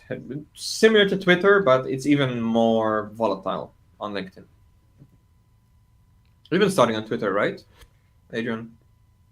Yeah, yeah, because of the opportunity to stream there as well. That was a little bit the idea Ah, of they have having a video. Yeah, they several have video a now. Yeah, different channel like we they're have doing in a YouTube. clubhouse We thing have now. Yeah, that might be I interesting. Yeah. and StreamYard just announced that today. I just saw that it's Ah, capable of getting and getting in the comments as well, which is very that might be important for interesting. the stream. So let's Okay. take a look 2024 Yeah, for about next that. year. Yeah. And Jana just said Discord question mark. That was about when we talked Yeah, I'm not about a fan. Slack or Yeah, Circle I'm I not a O. fan of Discord communities. Discord communities encourage you to stay up to date on discussions, but you can only really have like one discussion, right? Like they have channels, and because I'm on a lot of Discords, I sort of have a gaming background, and the problem with the Discord communities is that you need moderators, and then important conversations have to be pinned, and that's really hard to follow. I saw this on Rand's leadership Slack as well, where the conversation is just so random that sometimes you just need somebody going through the conversations, summarizing them and capturing them somewhere in some medium and organizing all the thoughts that are going on. And for me, I would prefer to have a platform or a medium of exchange where the conversation itself is already self-organized. Reddit, for example, is such a tool, but it's very hard to run a Reddit community. Like it's very spammy. There's been some controversy now with how Reddit is being run. So I don't know. I don't think we have a good solution. I am watching what's going on with refactoring. So Luca's community and Kent Beck has now created several like little newsletters that are sort of shaping a community on Substack. But I think Luca has the right idea here, isn't in that he created a Circle SO tribe, I think it's called. It's like Patreon Mm. basically, where all of his paid subscribers are part of the community, and then you basically have Discord Plus. So it's Discord, but there's a tree-like threaded forum with a Discord-ish UI, while also having a knowledge base. So it also has a private blog, like a wiki. And this is the main thing that Discord lacks. This Discord then requires you to do some kind of like weird locked channels. You have old posts. Like I really hate that part of managing it. So I think those are worthwhile to copy. This was Jose is commenting on the conference idea. I completely agree with Adrian. With what Adrian is saying, I'm reviewing all the time people I follow if they're valuable to me for my journey. Also, that's the conference and LinkedIn conversation that we touched on. Yeah. And also, you know what annoys me about LinkedIn recently with the advent of AI. I have a lot of followers who are just bots, and they want to have conversations with me, and that just really annoys me because I then if I've seen them face to face, it's extremely expensive to bring a deep fake onto a Zoom call to try to convince me that's a real person.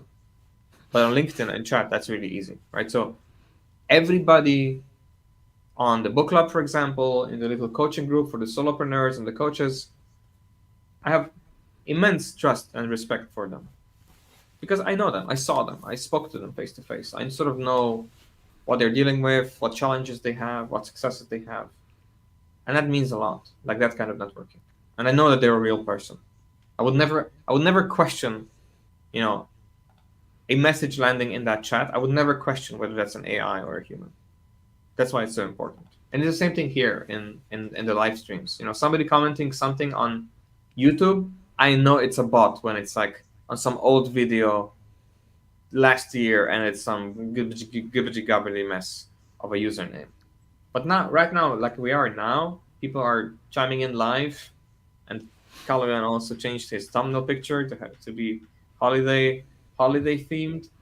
I know that this is real. I know that this is a real engagement with people who are sort of right now enjoying a little bit of time off, having a little bit of a relaxing chat, and you are with us here in this sort of atmosphere, in this vibe, and that means a lot. Like that differentiation, that contrast, that makes all the difference. And I would like us to sort of elevate that even further.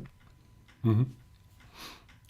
And what Kaloyan is just saying that comments about asking to learn more, there is context that is not obvious for everybody. And I think half a year ago, I was starting to really complain about that people don't respect context at all. Yeah. And I often write in my, first of all, I write my posts, for example, a lot, context driven. So I more focused to an audience. Yeah. And oftentimes I write for context, and then colon, and then I just write one or two sentences about why, the circumstances behind that.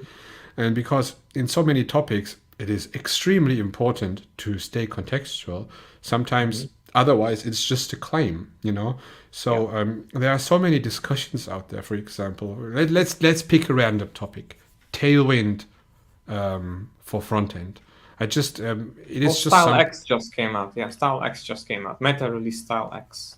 But I quickly, because Tailwind is a totally polarizing thing. And there is not a single post I can remember where some context was provided. Because Tailwind can be great, Tailwind can be a bad idea. But to determine that, you need to have context. But you can't just say, Tailwind is great, you can forget everything else. Or you could, or vice versa, and say, Tailwind is a bad idea, you need to do bad things to Adam Weather, which is first of all bad to say. You shouldn't say that. And many people just do, attack the inventor of Tailwind itself. So Tailwind is a very good tool, but not Maslow's hammer. And the idea of Maslow's hammer is exactly about context. So not every tool is for every nail, or not everything is a nail, actually. And this is what we need to respect more often. And if we do comments as well, this is why I hate so much the limitations in comments. I want to write a lot. Otherwise, I tend to write a lot because otherwise I can't explain the point I want to talk about. Mhm. And this is what we should do on LinkedIn a little bit more, is be more precise Yeah. about the circumstances. Mhm. Raoul said something. With all my years working as a software engineer on projects, I thought that going back to the direct hire company would be a better. Sadly, it wasn't. What do you Mhm. think? At the beginning of 2023, I joined the market. Like I was sort of figuring out, okay, I'm a dad now. I saw my focus getting sort of pulled in two directions. So it's like stay on the solopreneur path and go all in, or try to get a job. And I said, okay, with the market being what it is, if I go looking for a job, it'll take several months. Let's start that as a background activity. And I did actually then manage to get a few offers by end of April. Um, and then I decided to stay with Omnicommerce and coaching them instead. And I mean, the money was good. The problem was, I think, similar to what Raul alludes to here, in that, this traditional employment, like for example, in Slovenia, where I'm from, 80% of the Slovenian programmers and software engineers and similar don't work for Slovenian companies, right? Because the Slovenian companies usually cater to a Slovenian market, and they pay below market software engineer salaries. Whereas a foreign company, a US owned company, like they might still have engineers in Slovenia, but just by virtue of being US owned and catering to a US market or a German market, the salaries are 5x or 10x in some places, for the same work, for the same job. And I saw that a lot of people then are sort of now struggling with this idea that with the recession looming and with AI being what it is, that my prediction was that there will be extreme cost cutting, and my predictions seem to have come true. Like a lot of companies are cost cutting, and a lot of startups have, from my experience now staying in the market, have given up on this idea of becoming a unicorn and then merge, especially now with what's been going on with Mm-hmm. the EU really became unfriendly for entrepreneurship. And even now with the blocking of Adobe's takeover, the Adobe's acquisition of Figma, they blocked it after a year. And that really Oh. sends a frightening message to unicorn startups, right? Because a startup essentially only has two exits. They can go public or they can be acquired. And if going public is a tough bargain in today's market, and if being acquired can be blocked, if they have an European office, it can be blocked, then it really creates like a tough landscape. It was already hard enough. Success rate was already low enough to make it extremely high risk. But Mm. now, even if you're successful, to be then paid, like you can be successful, but the regulators might block the transaction itself. And that just increases the risk so much more. So the unicorns will have to be even bigger, and they'll have to have a lot more sort of clout with regulators and legal expertise, which just will just drive this contrast between large companies, like large startups and small startups, like unicorn startups and actual startups, even further apart. Which means that there will be much more, let's say, focus on capital efficiency in the next few years, which is what I do. Like I help engineering teams, engineering departments increase their capital efficiency. I help them do more with less, because they are not aware, as Raul mentioned, as Kaloyan mentioned about context. They're not aware that they're just doing a lot of stuff that they shouldn't be doing. They're not doing anything wrong. It's just that they are doing the wrong thing too often. Mm-hmm. It's okay. It's They made okay. the wrong decisions on, put their time into the Exactly. wrong things. Exactly. They're doing it the right way, but it is completely unnecessary to do so, Mhm. right? So there is a craft, let's say, they might have a QA department, or they might have a sort of code review step. Like, they are doing those steps correctly. Like, there's let's say, implicit rule book of how that should be done, but for their context, it's completely unnecessary, because usually what these companies lack, what these teams lack, and I think Raul implies like that kind of atmosphere, is access to a customer. Right? A lot of startups that I work with, they suffer from lack of DevOps practices. Right? DevOps meaning, and I wanted to touch on this earlier, but I think now is the right time. The most important DevOps activity that you can take back into your engineering team is do customer support. Engineers should be doing customer support. There shouldn't be a customer success. Like, if you're doing some kind of weird e-commerce thing and sales and whatever, and that can go wrong, sure, have customer support for sales. But don't have customer support for product engineering. Product engineering should be doing their own customer support.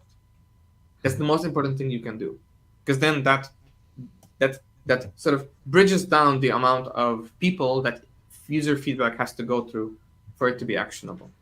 It directly affects the output and the success Yes. of the company, because the Yeah. company is dependent on the products in most cases, Exactly. And the better the product will become, and it's Yeah. most often the better it basically solves problems for the customers, clients, Yeah. users, the Trent, better it I is, spoke I spoke to Ty about this, Ty Pilz, and sort of what we've seen in the industry, especially on the sort of German, Czech, Slovak, Romania, Bulgaria, like sort of that region, uh, and Poland, is that these kind of companies, they have like a sort of agency smell to their startups. Like, when the startup grows, they adopt certain agency characteristics. I don't know why, but what they tend What to is the do. agency characteristic for you? Oh, like an agency characteristic would be having a sort of sales department that is trying to get turnkey, fixed cost, or hourly based contracts outside of the scope of product engineering.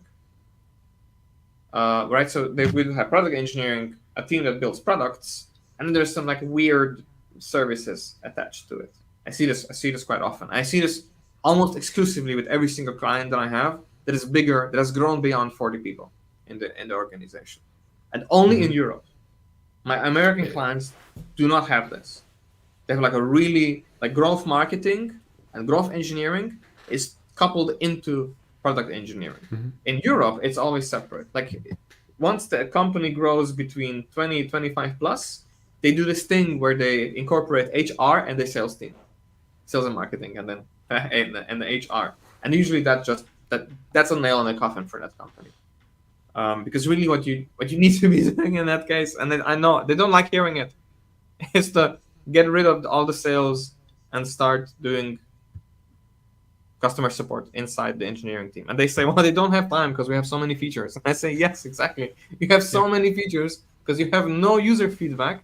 So you're trying to implement every single idea anybody ever had in the company without knowing which ones really matter. I often have that CEOs coming to the devs, in small companies and saying, "I had user feedback.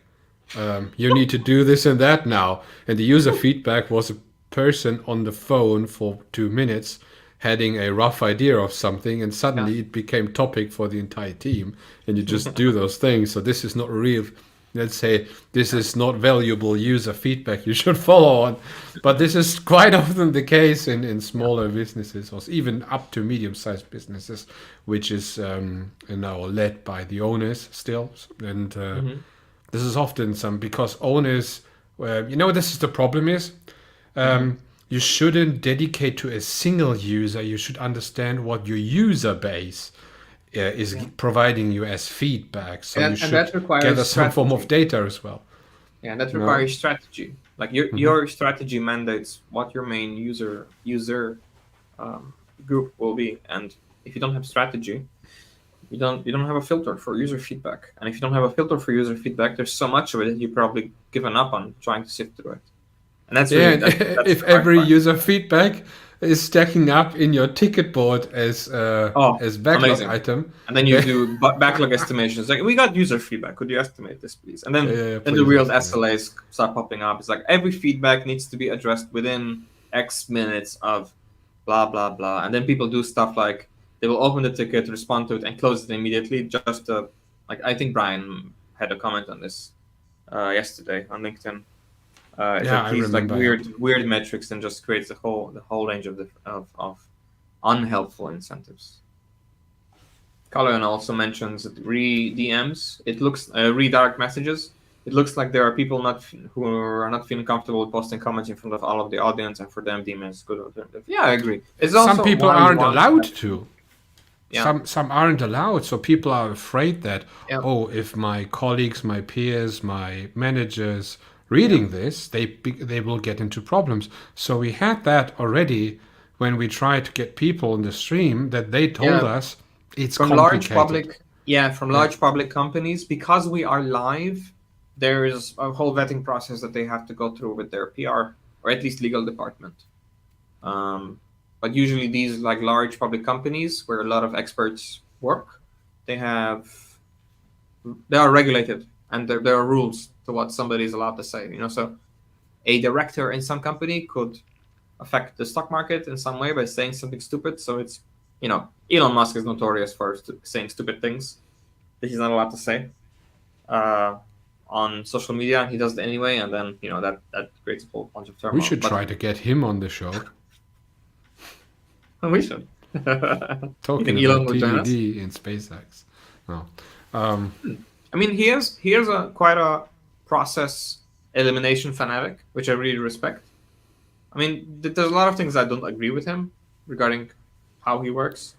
regarding Um, Cybertruck, no, I no, mean, I joking. don't I don't know enough. I don't know I, enough to agree or disagree about that. But I but I know see a it lot was of just a joke, but I just like his biography. I was listening to it. It's quite ah. interesting. I It haven't is haven't listened. interesting for I an have I have. entrepreneur to listen to It's the it. So same this is author, just about right? it. As the one from Steve Jobs. I I have the think Steve so. Jobs one. Yeah, yeah, but it wasn't It's like written it's one together with Elon. It ghostwriter. was written with his brother. How was it Uh, called again? I forgot his name. I don't know.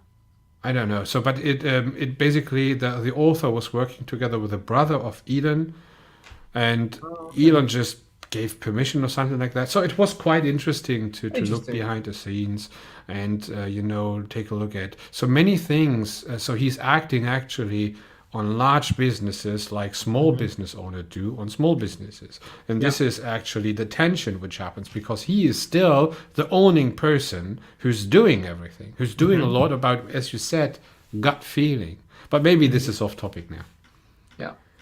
Raul mentions that he just runs away from companies where he Kimball, is not right? allowed to So speak Kimball, up and so be heard. Carlo I just understand NDAs for sure, but being muted this way feels awful. And Callaghan said Kimball. Oh, Kimball Musk is Elon's brother? yeah. Okay. Yeah, I would agree with Raul here. It's like I don't mind NDAs, um, as long as they're sort of sensible. Um, the problem is, you know what the real problem is? A startup, especially in Europe, that doesn't have any patents, that doesn't have any like registered intellectual property, they have nothing to protect because most of their ideas are stupid. So there's no And reason common. protecting them. Sorry? And common. And common, yes. Yes. So you Yeah. might mention that some company is doing agile or like doing some weird version of Scrum, and for them that might be some I don't know, company secret. Or like Mm. usually the NDAs in Europe are phrased in a way that says uh, you cannot share any uh, privileged information that is in internal acts. And internal acts might be we are organized in such and such a manner, and we're doing this process. And you can talk about that because that is something that is privileged information. It's like nobody knows that. No, but it's not important. It doesn't have business value or business risk. It's just that they don't talk about that by virtue of making it secret, and because they make it a secret, it's privileged from like it's just silly. It's really just silly. I think the NDAs in the US are a lot better structured, just because they have such a rich sort of legislative body about how patents work. But that's just consultant life. We have 10 more minutes.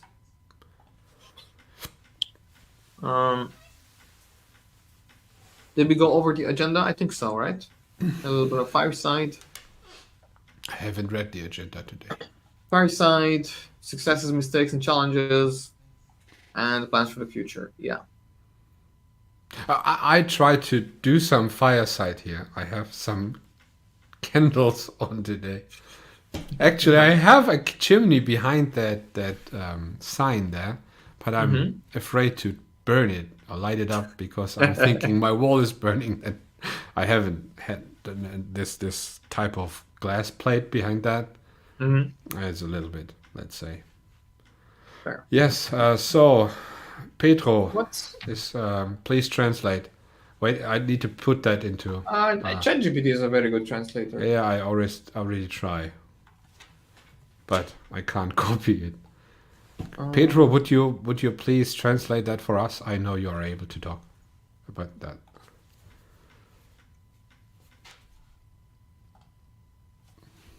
Let me get that. I just he think, mentions. Oh, he said, let's talk about observability trends, maybe. Yeah, I like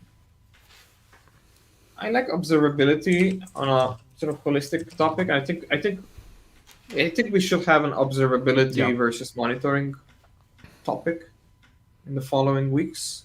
Yeah. Because I saw this come up quite often in the TDD discussion, where people said, okay, are we doing TDD? Are we doing like automated debugging?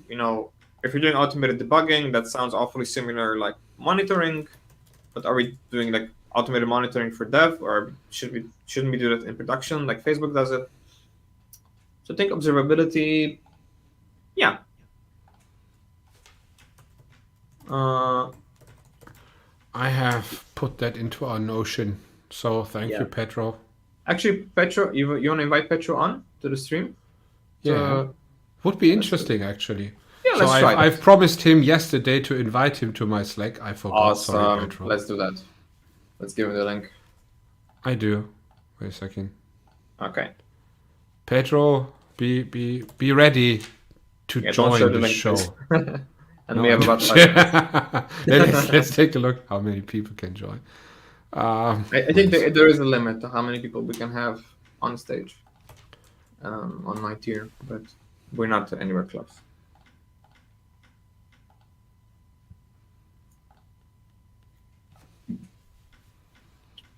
Yeah. First time we do that.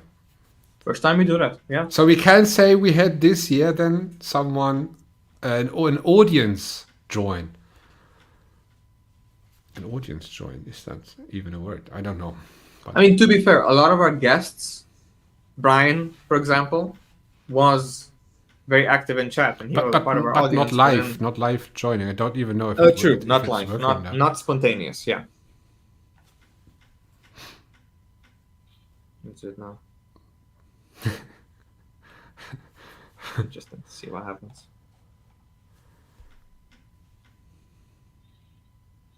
Petro Koriakin? Did I pronounce that correctly? Petro is backstage. He is, and there he is. And you can see him. Petro, hello. Hey, hello.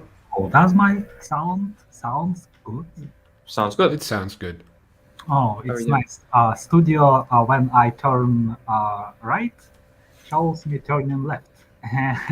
But only for you. Ready for these things. So we put you in front now, so So this is the first time someone joined out of the audience right on stage. It's like a reverse stage dive, you know. You can experiment, and you are trying new things. Nice sketch. What did you mean with observability? Petra? Oh, I am not sure I can talk a lot about that everything just because of NDAs and another NDAs. I'm not a public person, and my comments are not actually doing anything to the company's stocks. Anyway, they are going to delist from some markets just because of ongoing things. Mm-hmm.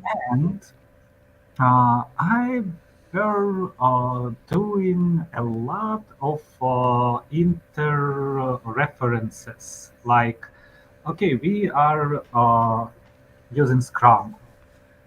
Can I try Scrum principles like agile empiricism, looking for feedback to my Mm-hmm. personal life?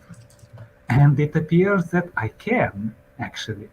And there is even a community of people who are doing this, and you can easily find it on LinkedIn. They are not so happy with LinkedIn platform and looking for migrating somewhere. Um, Yeah. Might it be Mastodon or just plain old emails with Substack or anything else. Mm-hmm. And now I'm thinking about observability principles Mhm. and personal kind of things, contributions, management, financial part of the life, learning, obviously. Mm-hmm. And that sounds pretty interesting. I have a time before we start actual project, and maybe it is time to learn some new things, technology or platform or anything else. Mm-hmm. I bought the Humble bundle for Mhm. machine learning and chatbots, Nice. which is quite big, and still it can be done. So what I'm doing is learning, and that's why I asked the question, because I know not much about observability. I know the kind of principles: monitoring, debugging, alerting, tracing. Mhm. What is the difference between trace and metric? Mm-hmm. And I'm looking for materials for Mhm. this topic, and for thoughts how can it be applied to just an ongoing person-wide process. Mm-hmm. Mhm. That's actually would be a good thing, Dennis, if we find someone, a specialist for that. Mm-hmm. I think we could contribute a lot, but I think a specialist I would be a have good thing. someone in mind for that. Mhm. We should probably talk to them, see Because if we this can is now do very that. interesting that Pedro, that you actually come to us or on this stage and ask for this topic, and we are thinking about that. I really like that because this is, as we said in the beginning, it is Mm-hmm. so much about the networking idea of LinkedIn, and we are all coming from LinkedIn, and we're now going over those topics as a group, which is great. Yeah. And I'm not too deep into observability, so I'm not a specialist in that case. It would be an interesting thing for me as well, to So talk about that, to discuss that. I had so my newsletter was sponsored by Typo a few times, and I was in touch with a few people from Linear B and sort of covered a few of their topics, and I really got inspired by the whole Dora movement, and then we had Accelerate in the book club, etc., etc., etc. So we did a lot of, let's say, Mhm. emphasis on KPIs, metrics, measurements, observability, etc., and debugging in that context. So, like agile meets extreme programming kind of observability in the last 3 months, let's say. And what I found, and I wish I remembered which LinkedIn post. I know it was a conversation in the Dora group, in the Dora Google group, the official Dora group, where there was this idea that observability basically sadly, serves two camps. And I think this would be a great discussion for a Thursday topic, where there's one camp where business owners want to put a number on things just because. Right? So they want to create a common denominator metric where they can compare teams with each other. Ah, Right? So and that is going completely against what good OKRs and good KPIs and good observability is, right? Because if you go to any kind of good benevolent DevOps practitioner, they say don't measure anything that's not actionable to you, and only measure that which is uniquely a business problem for your team. Which means that if you have very much empowered vertical teams, every team will be measuring something different. Right? So that it then creates this contrast, so almost this fight, this sort of push and pull tug of war inside the senior management team of, well, each team is measuring something unique because they are solving a particular product ladder within the organization, within the business. But there's one part of the senior management team or the board of directors or the CFO, with in tandem with HR, where they want, okay, but how do we compare the teams with each other? And then depending on what they are working on, all those metrics will be way out of whack. So what exactly are you going to do with those numbers? And that creates a really hard problem in observability where, I was looking at it from a perspective of, I think the CEO of Netflix mentioned in a, I think, student address in university, they mentioned, this nonsense bourgeois idea of, oh, our company is like a family, and you shouldn't be treating your company like a family because, a family is something where you can't fire anybody and everybody's working and helping each other for free. That is not the environment you want in a company, right? They said a better approach is to say, treat it like a professional sports team. We're here for a reason. The reason is to win. These are the rules, and this is what makes us special. And they foster a culture where they say, you need to compete for your spot every year.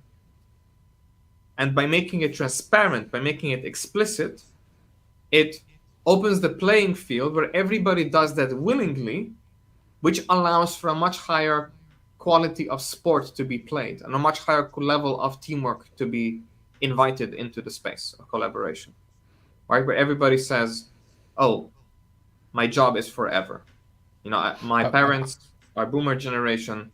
For them, being employed meant 35 years or 40 years.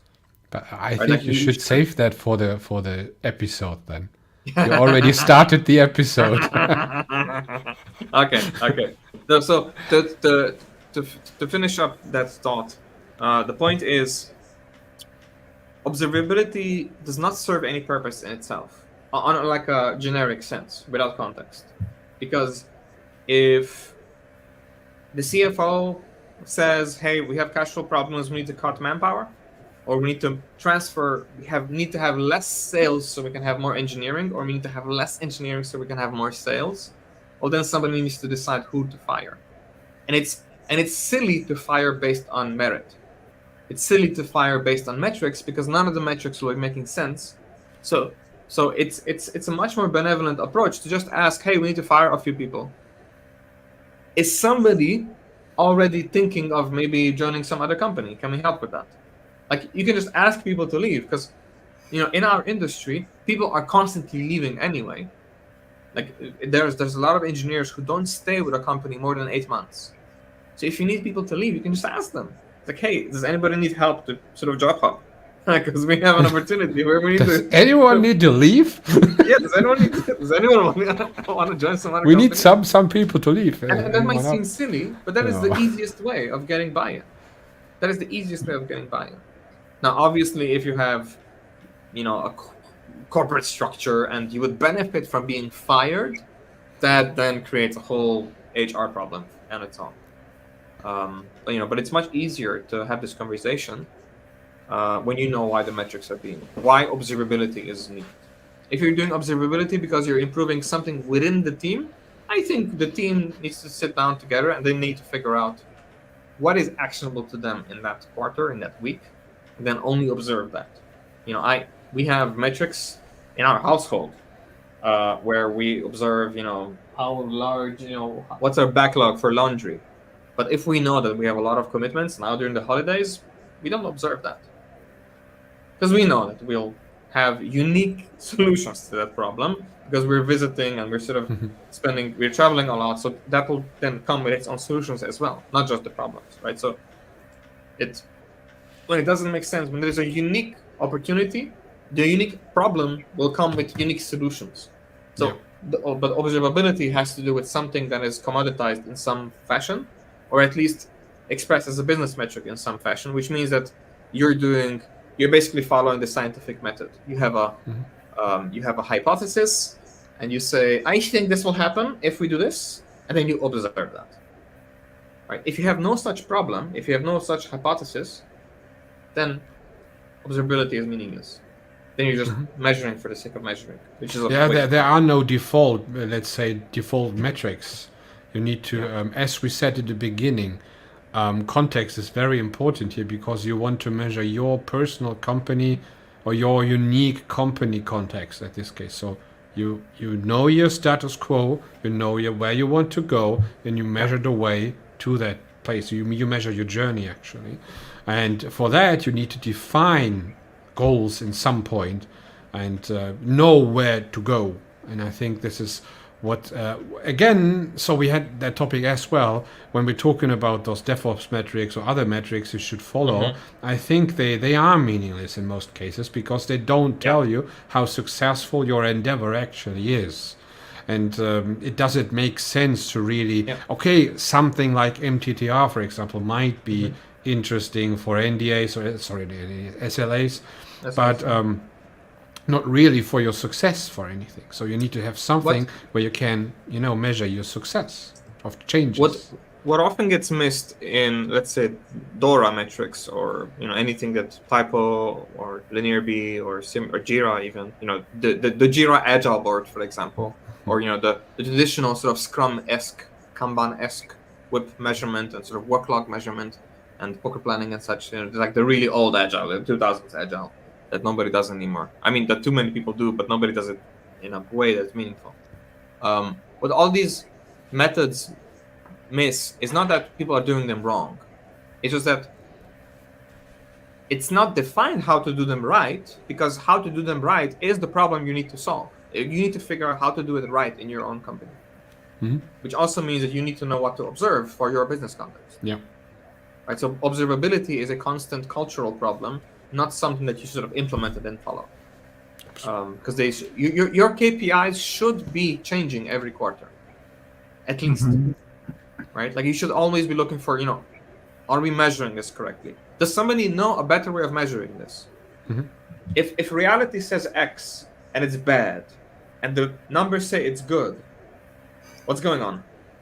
Right? Like we just learned something here. Like something is not working. How can we improve this? At the very least, let's stop measuring this. Or if we don't know how to stop measuring it, let's start measuring that intuitive, subjective thing that we observe in reality. And sort of let's create a better metric from that. It's a little bit because we have engineers here now, probably a lot of engineers. So when you debug a problem in your code base, it is basically the same. You know that there is a bug, you saw a result, and you have a gut feeling how to solve it, but you don't know exactly, otherwise it would be fixed already. So you basically make you put in some observables, like console logs, debugger, whatever, you implement, and then you run it, you constantly run it until you are at the point where you found the solution. And this is basically a little bit about observability as well. So you need to know where to go, where to debug in this case, towards to, and then you need to close the gap until you know the solution. The same as with business. You do the very same there as well. So at least for me, it is the very same way. On the topic of debugging, I would say there's two general problems that usually irk developers, and I would say architects who ask me about observability face these two problems, and they don't have strategies for them. The first problem is this: they found a bug, and they don't ask themselves whether they should fix it. Not all bugs need to be fixed. There are some bugs which are so benign, so meaningless that they don't need to be fixed. There are some bugs on what clients build their workarounds and relying actually And on sometimes you need to maintain the bugs. Yes, exactly. If Yeah. you're doing some kind of B2B API and the API needs to be backward compatible, you're not allowed to fix the bug in the old version. You need to release a new version that fixes the bug. But then you need to make that a breaking change. And that's very important if you have like a very benevolent, sort of good developer experience culture. And a lot of engineers don't get that. No, it's wrong. I need to fix it. It's like, no. This is a public interface. It has a bug. We fix it in the new version, and we don't fix it in the old version. We maintain the old version. But they say, yeah, but it's wrong. It's that perfectionist coming out. It's like, it should have never been deployed this way. Yes, but it was. So now we need to maintain it with the bug. And that's number one. Number two is developers add observability for the sake of having a human in the pipeline, and then it stops there. Right? So I don't know, things might go wrong. Mhm. So I know things might go wrong. So I will add logs so that I can eyeball them and then fix them manually. That's a waste of time. There's a huge waste of time because you don't know what you need to look at. So you'll be tempted to log everything, and then that will be confusing, and then you have to aggregate that and filter it out. Not useful. What you want to do is you want to at least try to break it so that you know what could go wrong. And in advance, rather than having logging, you want to say, oh, this impossible scenario, which I don't think can happen, but it might because of how it's put together. When it happens, I want the system to do this. Mhm. Right, so that's what you want. You don't want observability so that a human can eyeball it. You want observability so that there is an automatic response, maybe a circuit breaker of some kind, or maybe like an email that says we have an assertion here, a precondition that we said should never happen, and it just happened. Yeah. And then that sends a special email. That's the quality Somebody of resilience everyone's talking Exactly. about. Exactly. So you want to fail fast in a way that will help somebody say, you know what, that thing that you said won't happen.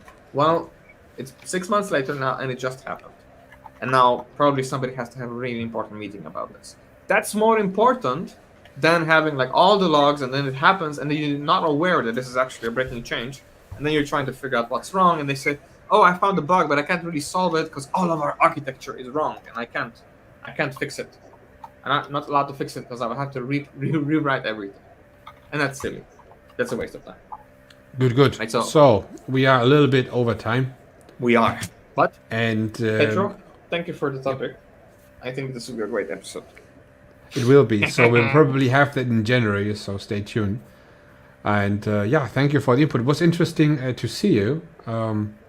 Where are your hairs? You had long hairs when I first saw you on LinkedIn. Oh, yeah, I had that, and they are still with me in the bag, but I just had to be pragmatic and remove that from my day by day life duties. Okay. Applied thank- pragmatism. So, good. One random What'd you say? thought to the previously mentioned idea that observability in some cases is applied in horrible ways. Instead of asking who wants to be let go, maybe first I'd suggest to ask who wants to be promoted, and those who are silent most probably wants to find another career opportunity. That's a good point. I'm putting that on the agenda. I'm not gonna waffle on about it. No, because this is we should have still an agenda for the next time. Otherwise, we won't do that then. So we will do that in January, maybe already in the first week. Yeah. Let's take a look. We'll ping you, Petro, so that you know which one it is, so that you can. Yeah. We'd love to have you in the audience, or perhaps even join. It would be nice if we have a guest on for that. It would be nice to have you on as well to maybe ask a question yourself. You can join temporarily and just ask questions, for Yeah. example, Mhm. to that person. Oh, It could be great. interesting for everyone. So, and this is what we actually wanted to do next year. Anyway, more. And now we have it basically done already in this year once to have the let's say it even more audience driven, that people can Mhm. really say, I have a question, can I join? And Absolutely. that's Okay. fine then for regulars, actually. So this Cool. is one of those things, and you are a regular, Petro. So at least we are for quite a while there, and I think you were there from time to time, or I don't know, quite often in the stream. I don't know, but this is what we want to give the regulars as a opportunity, to involve themselves, ask questions, learn about things, and suggest new topics and things. But I think we should come to an end because I'm Yes. pretty hungry. This is basically a SEF1 outage for me at the moment. A last comment. Let's do this one, and then we wrap up. Logging should be the same as testing. You are looking for the wrong behavior, not the correct one. That's interesting. That's actually true, I would say. I would disagree, but I think that it's worth having a separate episode about that. I am gonna mark that down. So Yeah, do that. Alarming and alerting should be about looking for behavior which is not correct, mhm. not logging, not metrics. It's a good Logging can. That's Adrian, actually we a can't. discussion. Let's not open up this topic. Okay. Thank you, Jose. Thank you, Jose. This is great. This is great. This is a great conversation starter. But we should wrap up. Good. So, last words for 2023. So, in some days we have New Year's Eve. In advance for everyone, have a great New Year's Eve. Have a great start into the next year. Thank you so much for spending so many hours together with us this year. I don't know how many it is, probably a lot of hours already. And reading our content, supporting us, being with us even today. So we haven't expected anything to happen, and we had so many regulars with us today, even joining us, and that's great. So thank you, Petros, thank you, everyone else. This is great for us. Thank you for letting us know in DMs that you like it, because this helps us a lot. Because it might not look like that, but streaming and creating content is a pretty lonely thing. You just do that, and you don't get any response. It's hard to get feedback. Yeah, it is hard. Live streams are like the bomb. Like it's so valuable. It's easier when you're in a group. Camilla is not here with us today, but it's easier. But your feedback is highly appreciated and much valued by us. And thank you very much. This is it from my side. Thank you from my side as well. To our live viewers, have a lovely new year. Wishing you good health and fun challenges in the year to come. So this was an awesome ride in 2023. I think this prototype pilot project was a success. I'm looking forward to the next stage. Goodbye, everyone. Thank you very much, and have a nice evening. Bye-bye. Have a nice evening. Bye-bye.